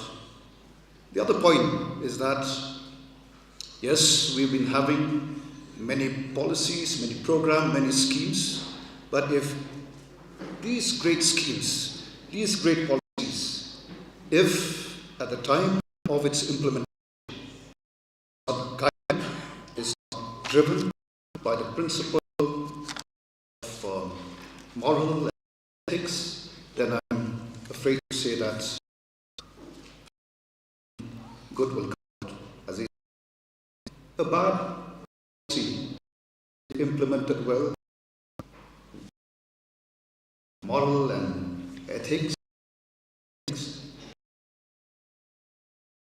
policy, but not of if it is done so without care for moral ethics. Thank you so much.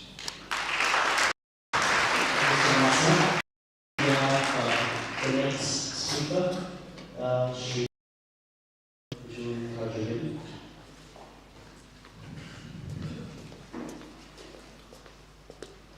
I would like to conclude by saying this.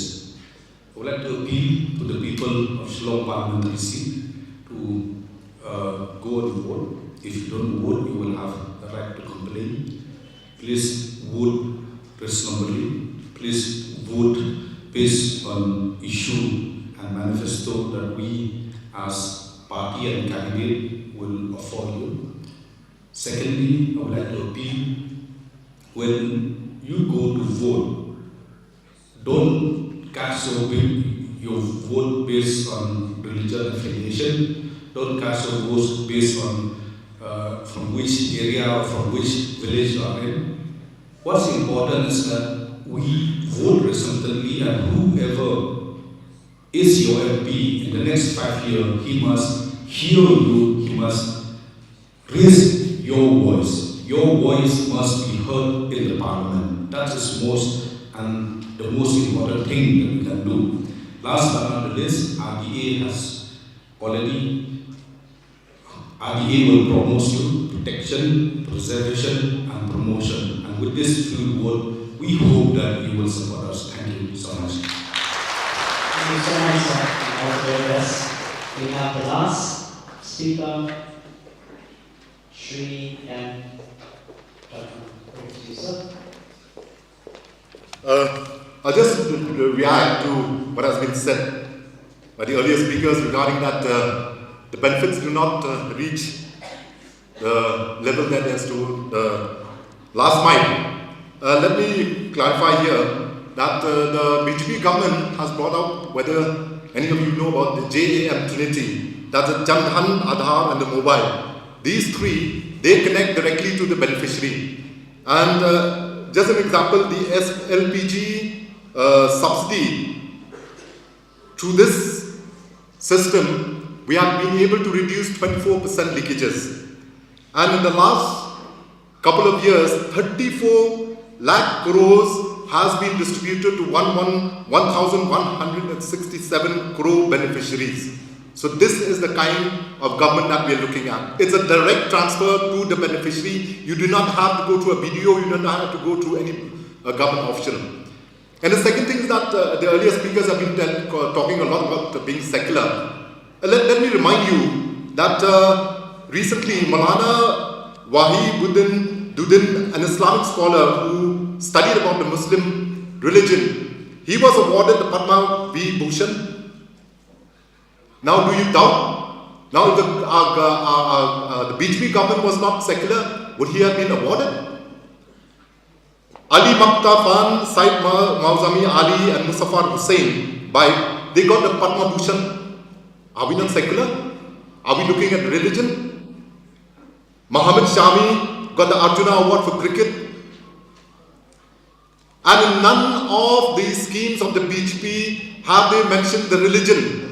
None of the schemes have they said, please indicate your religion.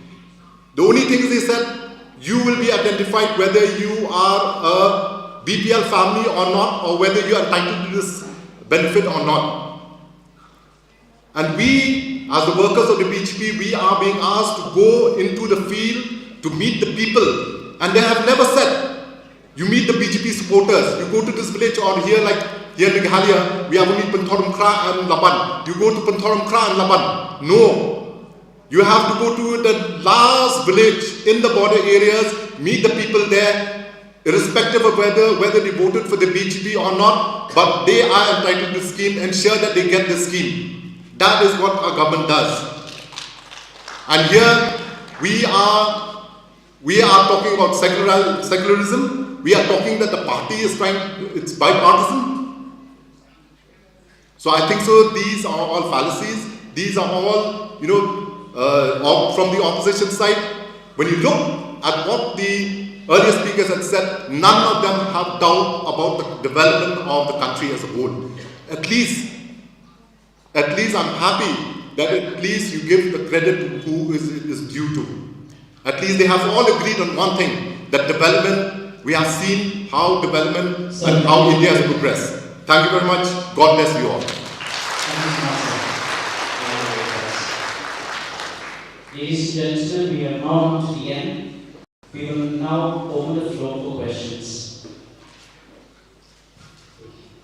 We have the first question. My name is Odi Wajri. I call myself a concerned pharmacist. Now, the first thing I would like to just thank, I feel prouder to be a member of the governing body of Secretary College. That the minister and the team has been able to bring these candidates and together. And which is, I really for the first time I experienced it here. Thank you very much. Now, my question is, before I make this one question only, it's a brief question, but I just want to make one observation. Now, you see, because in a state like Meghalaya, a lot of things that happen nationally impact on the states. As it is, 70% of our resources come from the center. Now, again, one notable thing about the BJP government is the kind of radical, irreversible decisions they have taken. Beginning with demonetization, Article 370, the CAA, and these IPC, RPC, Indian Revenue Act, and so on and so forth. Now, my question is maybe a hypothetical, but may not be also hypothetical. It's better to be prepared for it, because some of us are very, we talk of protection, which is fine. We need protection in many ways. My question is, you see, in my career, my own colleagues all through, one of the resentment they have in the system is the reservations. Now, with the kind of radical decision this government has taken in Delhi, if this reservation from now on is based on economic criteria, some of you have talked about more and more reservations. First and foremost, Sir has just mentioned about CA and the other acts which have just come up. The first thing is that the central government has clearly stated that Meghalaya will not be part of the CEA. Now, if it has any intention that it will bulldoze through because we are a very strong state, we could have done it with the CEA. But the fact that they realize and recognize the small population that we have and that we still need the protection, that's why they have given this reservation for us, or maybe exemption for us from the CA. So similarly, all other acts also, the government in Delhi is well aware that we still need to continue with the reservations. And I can assure you that none of these reservations will be diluted or whether they will be removed from the what we are enjoying right now. Thank you. Well, I think I'll just give a supplementary question to our esteemed representation of BJP. I have this question. Yes, I have seen the CAA rules. It says the 6 scheduled areas are exempted. That means most of the tribal area in Northeast region are exempted. Now my question to him is, he being part of this government, the MDA2 government, which they are working with NPP, who is missing today, and of course UDP, NPP, HSPDP, naturally BJP, and so on. Can you Because I, as a person, I'm not afraid of CAA, frankly speaking. But can you reassure us, can your Chief Minister give in writing to say that CAA will not be implemented in 6 scheduled area, let's say the whole of Meghalaya? Because that is the assurance that we need. Yes, we saw the rule, but because you are also part of the NDA government in the center, can you, through you or through your government who is running the NDA government here, give the public who doesn't know much about the CAA, give us in writing by the Chief Minister, saying that CAA will not be implemented in Meghalaya. If you do so, then we buy your words. Otherwise, I have serious reservation vis-a-vis, because the NPP MP candidate from Shillong seat is opposing it. The NPP current MP supported CAA bill in 2019. Now, anyone can guess what will she do if she is elected and sent to the parliament. I believe she will join the bandwagon and support.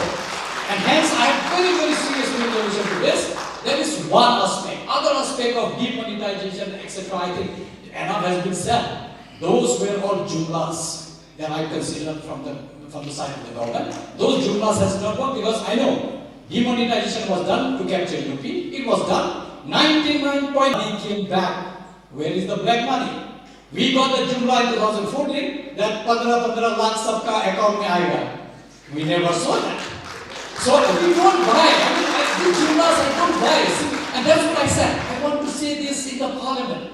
And this is where it is important, because see, jumlas are done. So this is what I was just trying to give the supplementary question, that please reassure us as a gallery here, who is learned enough to carry this message back home to those who doesn't understand that you are going to examine and give us in writing. The day you give in writing, I will really thank you. Otherwise, I have serious reservation. Thank you.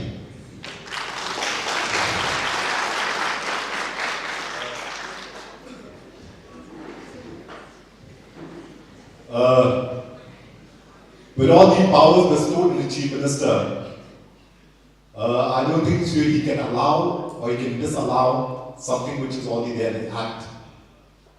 The CAA clearly spells out that 6 scheduled areas have been exempted. And even if our Honorable Chief Minister wants to implement CAA in Meghalaya also, he will not be able to do it, because the Act does not allow him. So I don't think so, a response or a commitment or assurance of the Chief Minister will do any help or will not help, because it's already there in the Act. And the second thing, what Sir has just mentioned about Jumla, I think so, nothing official has come from the BJP that 15 lakhs will be credited to the respective bank accounts. That has come out on the social media, and nothing official has come from the government as such. Thank you.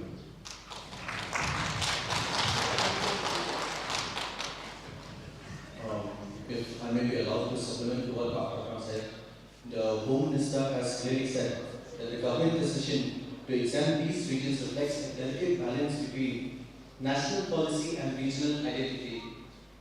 This strategic move acknowledges the diversity and uniqueness of the northeastern states, fostering a harmonious coexistence between national and regional interests. So the Home Minister has given an assurance that CAA will be exempted for all the northeastern states, including Meghalaya, which falls under the 6th schedule. Thank you.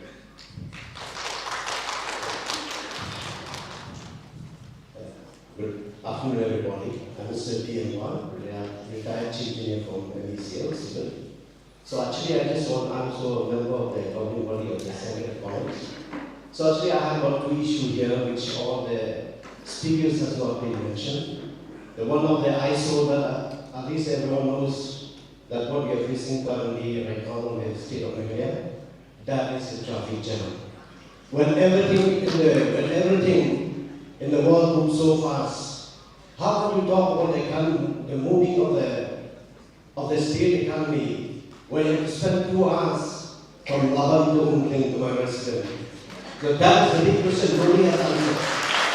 Nobody has picked up the traffic jam.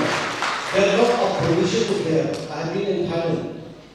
Just last year, you'll be surprising.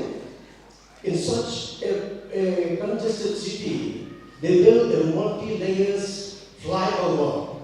Why not the same thing cannot be done here?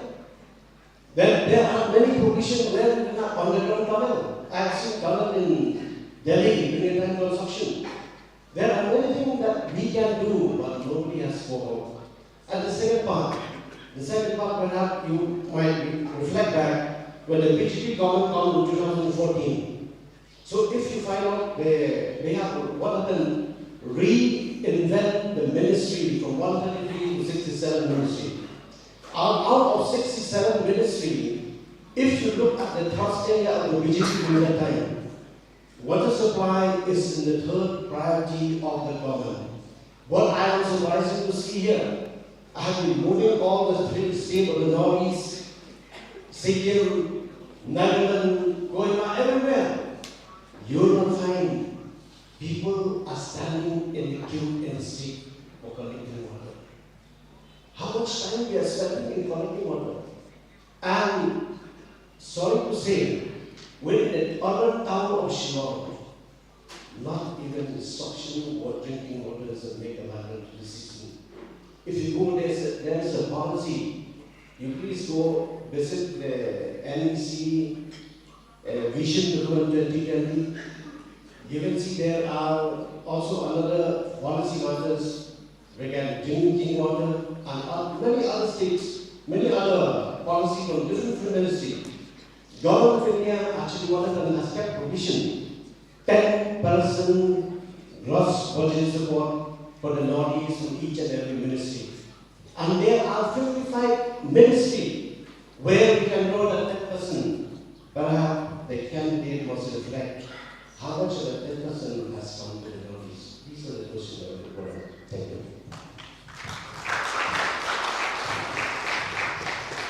I'm Karin. So I just want to add on to first and foremost the CAA. I'll get to you, sir, about water and traffic jam and so on. As far as CAA is concerned, I feel what Sir's question was very potent and relevant, I think, because CAA will definitely impact us. So when we say that Meghalaya is exempted, it's not that the food of Meghalaya is exempted in the first place. So the NRC is also going on in places like Assam and so on and so forth. There are going to be a lot of people who are going to be rendered as illegal. Now, they're going to find safe havens for them to run to. They will not obviously return to their respective countries. Meghalaya does not have legislations in place to ensure that at least we are protected, especially given the fact that we are a minority state. We don't have the IFP, we don't have just about any law to protect us. So that's very, very critical, and I think it is high time that the legislators, especially of the state, push some legislation or the other to protect our state. That is number one. Number two, why I always question the secularity of the BJP. I mean, in which country in this world, forget about anything, that declares you a citizen on the basis of religion? And that's a very important question we need to answer. You might call it secular, you might call it anything, but then you have to fill up a form, and the form will actually ask you which religion you are. And if you don't belong to a certain religion, you don't have the right. So anyway, that's just a point to tell you that secularism itself is under question. The other point, sir, like how you had mentioned just now, that when it comes to traffic jam and water, it is not available, especially traffic jams in places like Meghalaya. See, we are always known to be a state in which we are deficit. Deficit in the sense we are only dependent on central funds. Now, it depends on the center and the government that is in power there to decide as to how much resources go to which state. For instance, we all know for instance that Karnataka is a very rich revenue state. But for every 1 rupee that Karnataka gets or gives to the center, they get back only like what, 70 paise or lesser than that. But then you have another state which is probably very favorable to the government. And for every rupee that they contribute to the center, they get back 3 times that or 2 times that. So it depends on exactly what is the parameter for the government and in the center. Building infrastructure, as you said, multi-level flyovers that we see in various countries, it's very much possible to decongest. It just requires a lot of resources, a lot of out-of-the-box thinking in terms of the government per se as well, and the legislators that actually represent the public. You need capable legislators who are able to think, and able to think at least 10 or 15 years ahead. So that's also very critical. And as far as basic water is concerned, I think that it's a good scheme, the JJM scheme, but then it needs to be implemented much better than it is. And I think it's just the first phase. I have this firm belief that while the rest of the country is developing so fast, we in Northeast especially are being left behind. And I think whichever government comes in power and has enough visibility and view to at least do the changes that is required.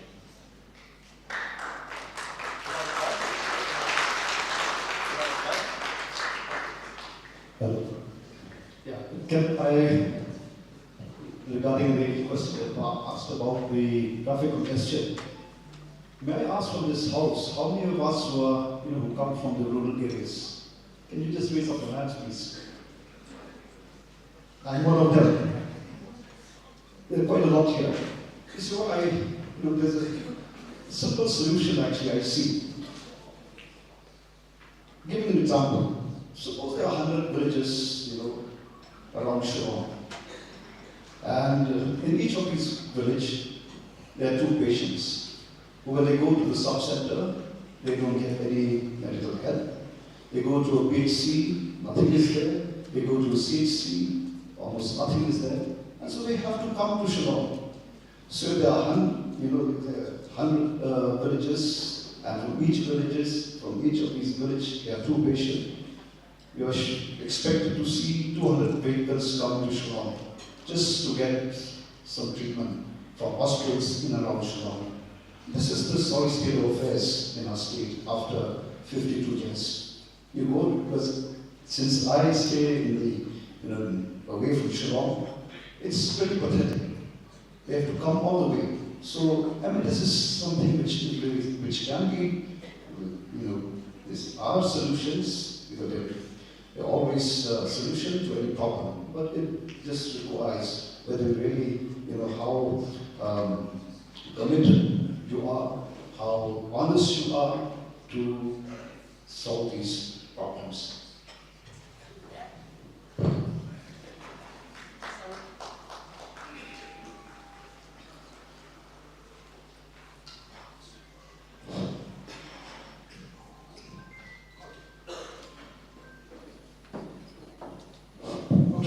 Just 2 quick points on CAA. I will not go into the legality of its validity. Article 14 is being debated whether it complies Article 14 as far as the right to equality is concerned. But CAA, I have 2 quick points. Maybe the friend from BJP can explain. There are 2 important points. It says you have to enter in, you might have entered India before 31st of December 2014. You don't have to produce any travel document. Just you need to say, I have been prosecuted, I'm from Pakistan, Afghanistan or Bangladesh. I'm a Hindu, I'm a Christian, I'm a Sikh, I'm a Jain, I'm a Parsi, I'm a Buddhist. If you say so, that's enough. You have to just produce one ID that you belong to this country. I'm saying 2 things which are very serious. Why? I'm least bothered about the other aspect of CAA. What I'm bothered is, in today's time, our young generations are not having jobs. How come you are allowing people to come and become citizens and compete for the least available job that we have? That is one serious objection that I have to CAA. The other is, what guarantee you have that tomorrow, let's say I'm a Muslim, I stay in Bangladesh, I shave my beard, I clean my hair, I put a sindoor here, and I say that I have entered India before 31st of December 2014, and he might be representing a militant organization. He may be from Afghanistan, he may be from Pakistan, he just needs an ID to say that. Tell me how difficult it is to get an ID of a Bangladesh or a Afghanistan or a Pakistan. You can sit in India and get a passport done illegally.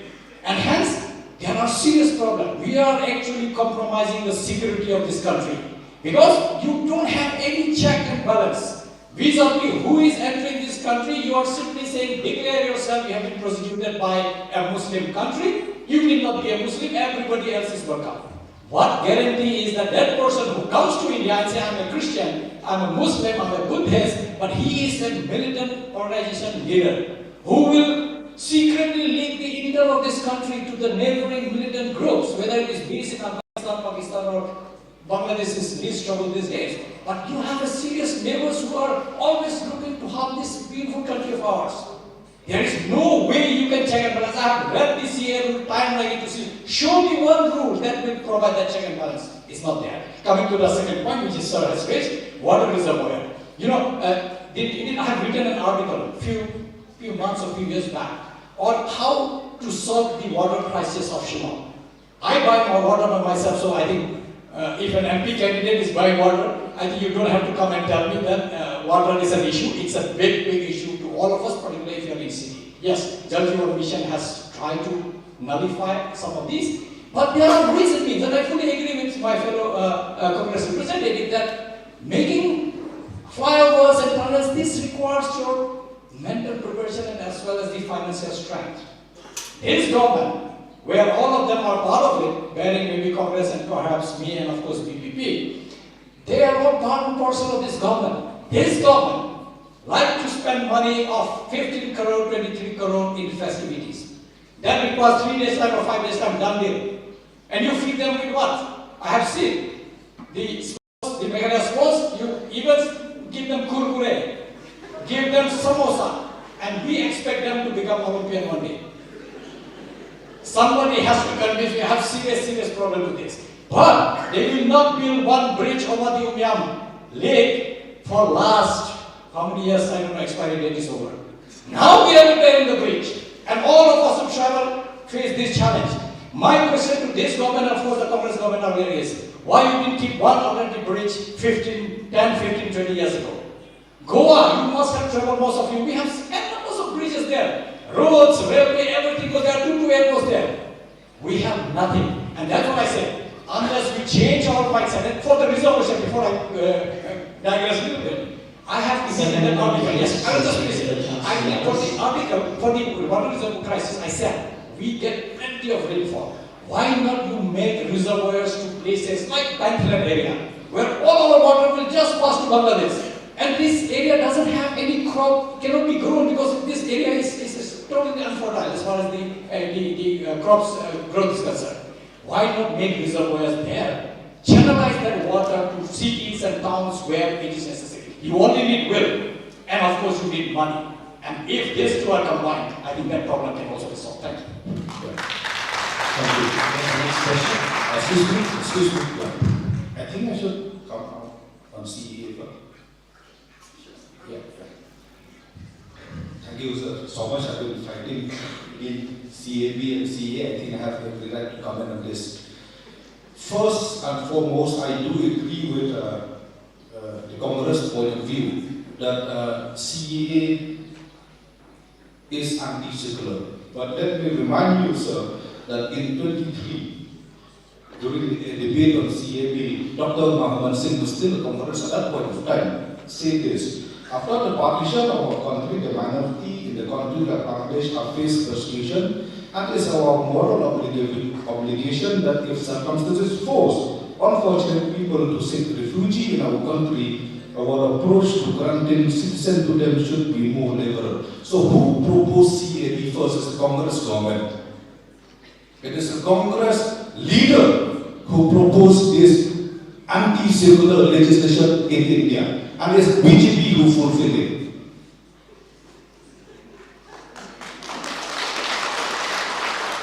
So, if we all against CAA, I think these two parties should not be voted in. And that is a fact. And that is a fact. And what is more harmful than CAA? And what is more harmful than CAA is the Indo-People Peace Treaty, where all the Nepali can be a citizen of India. I think we have 3-4 crore Nepali, that can be CAA. We have this is more harmful than CAA. So our stand of views is very clear. CAA is anti-circular, proposed by anti-circular party like Congress, fulfilled by anti-circular party like BJP, and then we as regional party has done forth from day one that we are against CAA and we want its full exemption in the state of Meghalaya. So that is our stand on CAA. Secondly, when it comes to traffic congestion, I think it's very much linked to CAA. When we already face a lot of problems in the city, and traffic congestion is quite linked to population exposure. So why should we bring more people? And how to address traffic, I do feel that it's high time for Meghalaya to start developing district headquarters and civil subdivision. We from Mokara has to come all the way to Shillong for healthcare, for education, for job. Because why? We do not have proper healthcare in our own district, in our own backyard. We have to come all the way to sell our products from Jowai, from Riwa. Everyone come to Yodo to sell their product because we don't have a market in division in rural area. So it's high time that we have to look in the rural area. The moment you bring development in the rural area, people coming into the city will be automatically checked. Secondly, when it comes to development, I do feel that we need to have a proper city plan.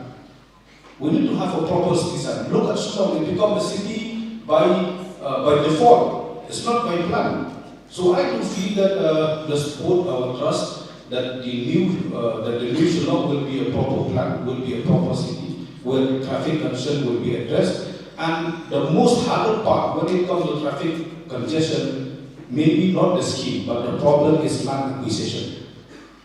It's land acquisition. I mean, to be free, if you start prepare a land acquisition process, how many is willing to give the land for road construction?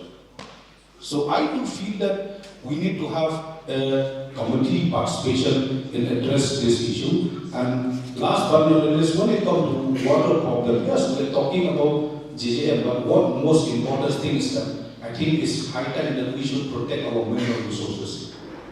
Without the source, it's pointless to have pipeline and water. So it's high time that we need to have a policy to ensure, and I do feel that the Catchment Protection Act has to be implemented in the third spirit. Thank you. I would like to have more questions from the youth, please. Yeah.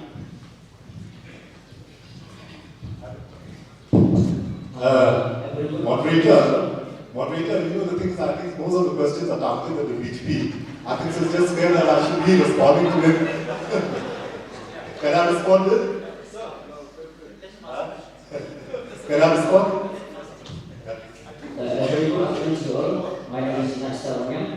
I'm from first semester, or Pakma. I'm from Sangai Forest. And I stand here not to put any question to you. Don't be afraid of this guy. I stand here to put you some suggestions, whether you will accept or not. Even though I am still a student, even though I am still a child. So, my questions to all the candidates, my suggestion are not questions, my suggestion to all the candidates, it's like this. If one of you will win this election, if one of you will become the member of Parliament, from my side, I request you to please don't go there, to Parliament, with simplicity or speaking.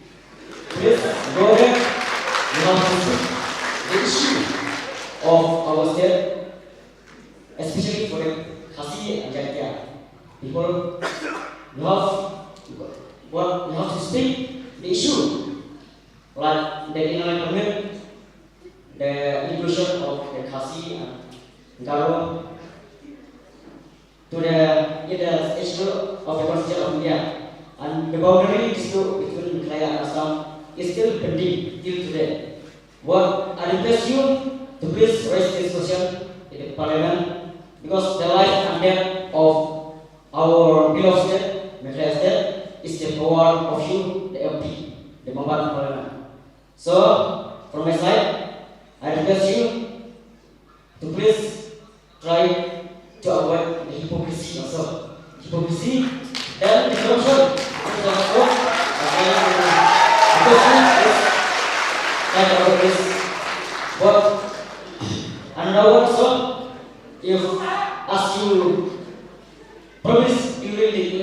campaign or even in the election manifesto, you say that you will do everything for us as promised election campaign, everything. Please do that and let them all success. Please don't just promise them, please don't promise if you cannot do. Promise only that you can do. So I said, I know that you, all of you are educated. So it's difficult for you to speak, to raise discussion in the Parliament. So before I take my seat, I forgive you all. If I speak about what, if I get you a mistake, I make a mistake for you. So this was, I think, thank you.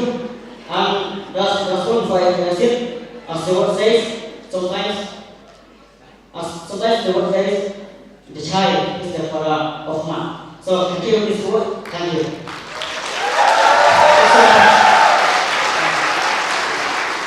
Thank you so much. Can we have more suggestions, please? Can I first reply to earlier questions? Okay. First and foremost, what Sir has mentioned about the traffic congestion in Shillong. I wish 2023 the BJP would have led the government. By now we would have seen a flyover starting. And I wish, if not to that extent, I wish that we would have got 12 MLAs like our friends from the UDP. You would have seen the kind of construction that would happen. As much as you appreciate what has happened in other places, the same thing you would have seen here. That doesn't mean that because this is not being led by the BJP, that's why no money is being pumped in here. Ask and it shall be given, knock and it shall be opened. Now if the state government doesn't ask for the kind of funds that can be given to the central government, now what does the central government do? You see, the thing is, I'll just give you one example. A particular hospital which is being run by some religious institution had approached us for funds amounting to about 45-50 crores. That was almost 1 year back before the MLA election. And we took it up with the central government and they assured that it will be sanctioned. Just before, I think so, a month, 2 months earlier, I met them. I said, what has happened? You have not come back to us. And they said it's still lying with the planning department and state government. Now that's the kind of the pace that we are working. If our state government is working, what do you expect the central government to do? When even the papers have not landed up on the table. So what I'm trying to say is that if we had our own government here, then that is the pace of development that we will see.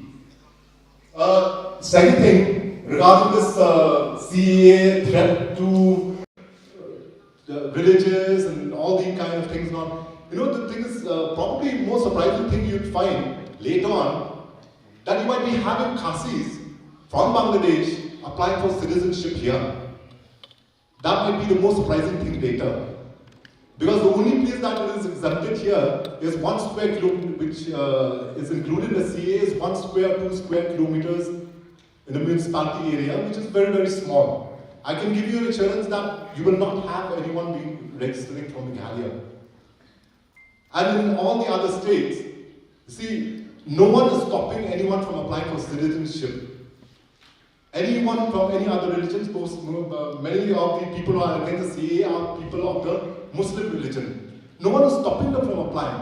CAA is just a fast-track mode of applying for citizenship. They can definitely apply citizenship with any of the present laws that we have. So I don't see any threat. And with 130 crore people, couple of lakhs, I don't see how it will be a threat to our country. Thanks.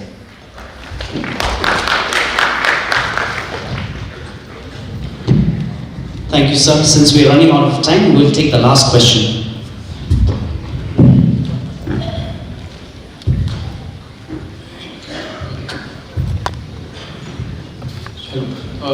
Good morning, everyone present here. My name is Bartley. I'm from St. Edmund's College, Department of Political Science. So I have a concern I want to address right now. It's regarding India being a parliamentary form of a parliamentary form of a democratic institution. So recently, 146 MPs were suspended from the Lok Sabha, and all of them were members of the opposition party.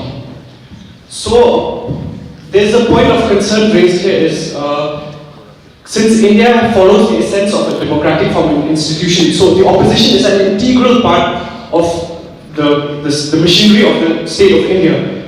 So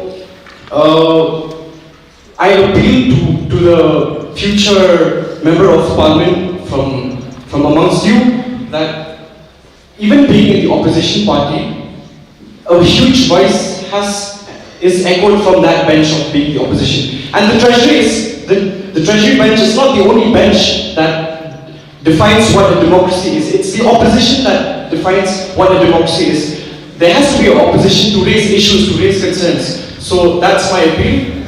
And yeah, that is the only suggestion and short question I have. Thank you. Yes. May I reply to the concern raised by the youth over there? Please, Thank you so much for the concern raised. You see, what is the biggest problem right now in the state of India? In India as a nation. Now India has slowly become from a true democracy to an electoral autocracy. This is the biggest problem.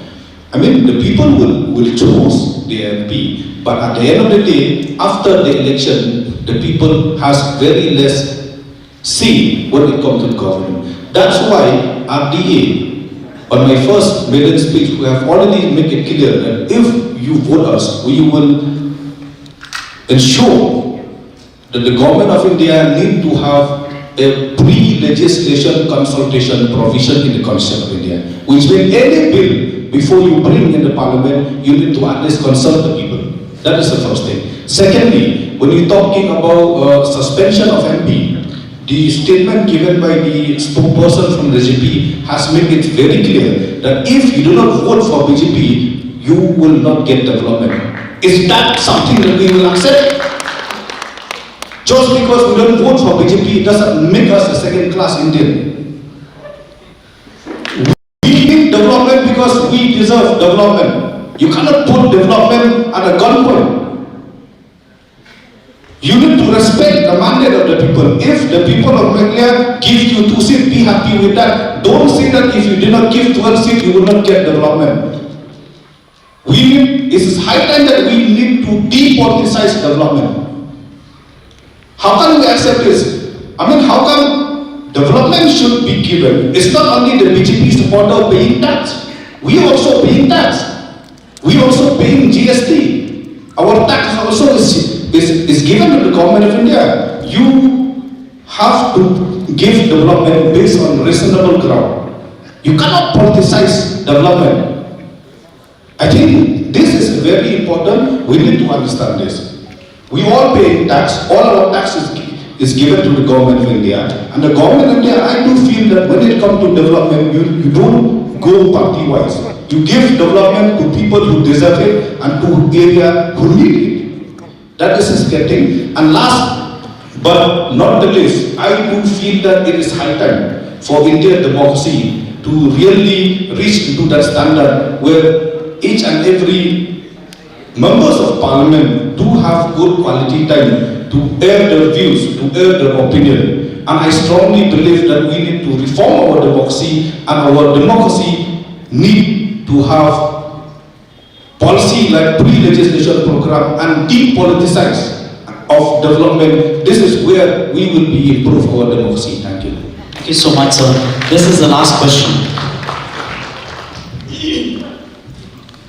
I am the president of the governing body of this college. So first of all, I really thank you all for your physical presence here and for accommodating our requests. And also I'm thankful to all the students for your being here, and we know that you have been challenged, you have been encouraged. So now we really admire for all what you have presented, but we do want to see things to implement. Because when we come to the real implementation, I have seen that nothing stage, but very, very low. So, in fact, we know that like education and agriculture, they are the main factors for the overall development of the country and of the state. But being a teacher, I have a very bad experience, so to say, because I remember very well that how I correlate this education and agriculture. Being an educationist and researcher, we have tried to do something for the state and to, with all our little knowledge. Because I remember when I applied one project, that establishment of critical limits in the micronutrients in rice soils and land of Meghalaya, because we know that the yield of rice in Meghalaya compared to the other states is very, very low. So we are trying our best with all our knowledge to implement this, and I applied this one. And also I've sent the proposal to the government. But for so long, till now, they have not returned the proposal to me, and later on, we can do something else from other funding agencies. But I wish that since we are here as a governing body, we want that our teachers are encouraged so that they can put the best effort and to uplift the students for their knowledge. And because we know that if the government, they have got like the science and technology cell, in fact, they are willing to surrender the money instead of giving to the teachers as a minor research project. So that's what we really admire for all these things what we have presented, but we do really want to see the implementation of all this. Thank you so much. Just to respond to my good friend, candidate from UDP. Sir, I think so you have not listened between the lines of what I've said, my speech and also my subsequent reply. I did say in my speech that the BJP central leadership has given us a task that we have to ensure that we go to each and every household, especially the low-income group, to ensure that they get the development schemes which has been given from Delhi, irrespective of the fact whether they voted for the BJP party or not. I was very clear on that. And second thing is that I also said, when I replied to Sir's comment about the traffic, not that I say that we don't have 12 MLAs, that's why we're not getting money from Delhi. It's not that. What I'm trying to say is that if our people were there, then they would have to do as per the requirement from Delhi, and they will have to produce results. Like I said in my earlier speech, 30 MPs were not given the MP ticket for the simple reason because they were not producing results on the ground. That we have to submit our report card. Now, if 12 of our MLAs have been voted, like I just mentioned to you, teachers comparing with you, I'm telling you, if we don't deliver, then we have to exit ourselves. So what I'm trying to say is not that because we don't have 12 MLAs or because we're not running the government here, that's why the BJP government is not giving us central assistance. It's not that. What I'm trying to say is that we have had our own people, we would have been able to touch them with all these developmental activities in the state. I'll just make a quick response to what you said. I think I fully agree what you said, because being in university, I know that the focus of this government is not on strengthening science and technology, particularly in university system. Day by day, money is being reduced as far as projects are concerned. And I think crop yield and agriculture and linking it to how we can enhance the productivity and all other aspects of science, because science is the basis of our advancement. So I'll just stop it. Yeah. So what I'm trying to say is that if I get a chance, definitely we'll say that you must increase funding on science and technology, particularly when it comes to agriculture. Thank you. Thank you so much. Thank you so much to all the speakers. Let's give a big round of applause to Sir Dr. Pakma, Sir Karin, Sir Ricky Singhon, Sir Manuel Badwar, Karin, and all of you for being here to actively participate. I wish we could extend this time more, since there's so many questions that you all want to ask, but due to the time, we are not able to continue. So once again, I would like to thank each and every one of you for coming here and being a part of this very good and productive program. And like one of the speakers has correctly said, please vote and please vote the right candidate. Thank you so much. We have come to the close.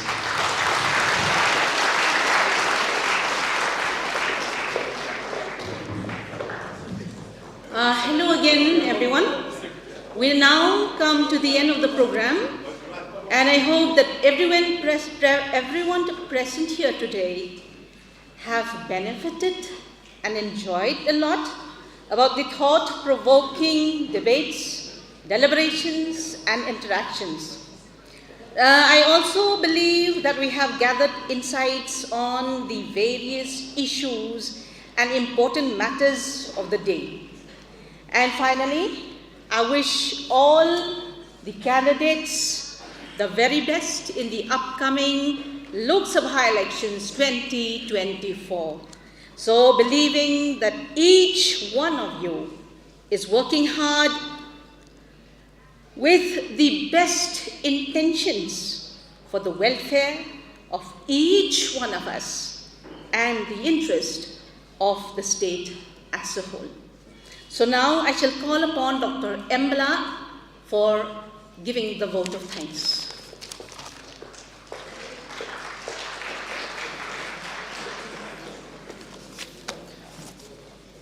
Good afternoon, everyone. Our esteemed candidates on the dais, special invitees, President of the governing body and members, our principal, faculty members of the college, and all the students. So on behalf of the Department of Political Science and the IQSC, I take this opportunity to propose a vote of thanks.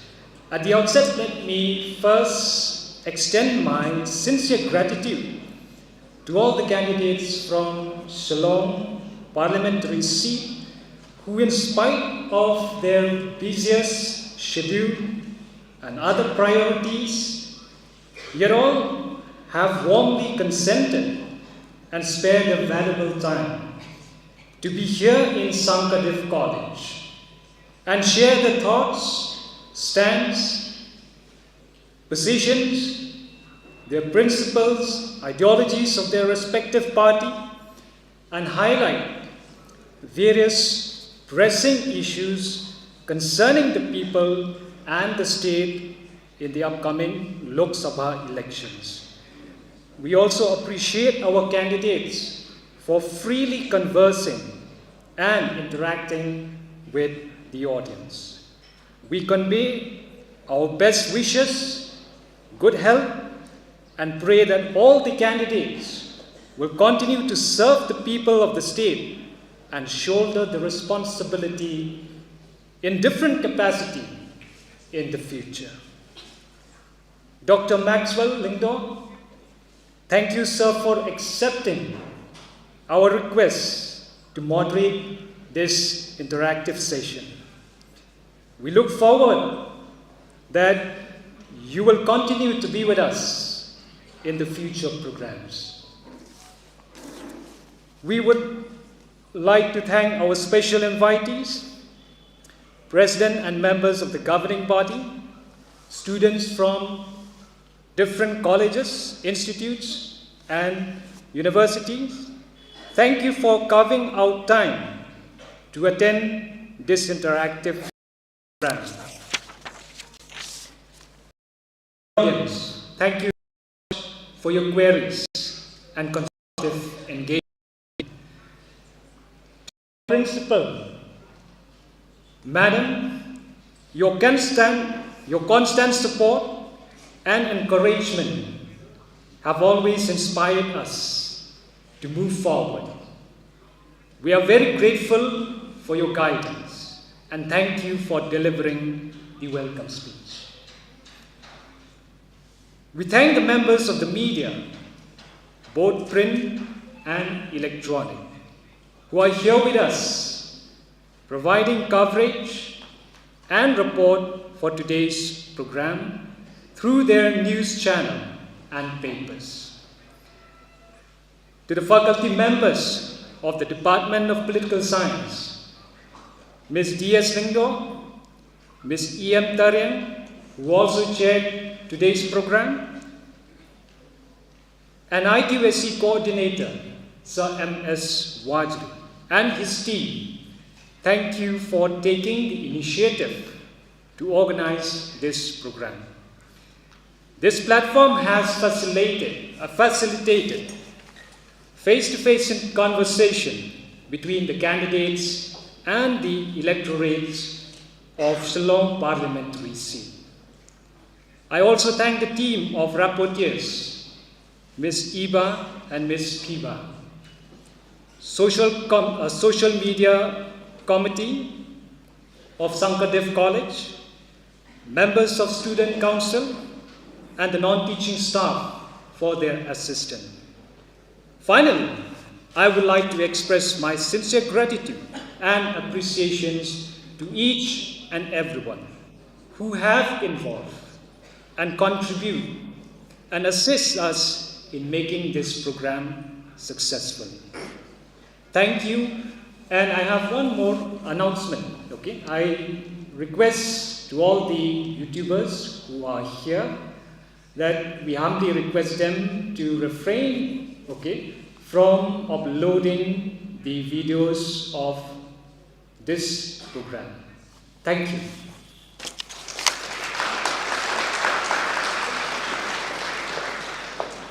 Thank you, sir.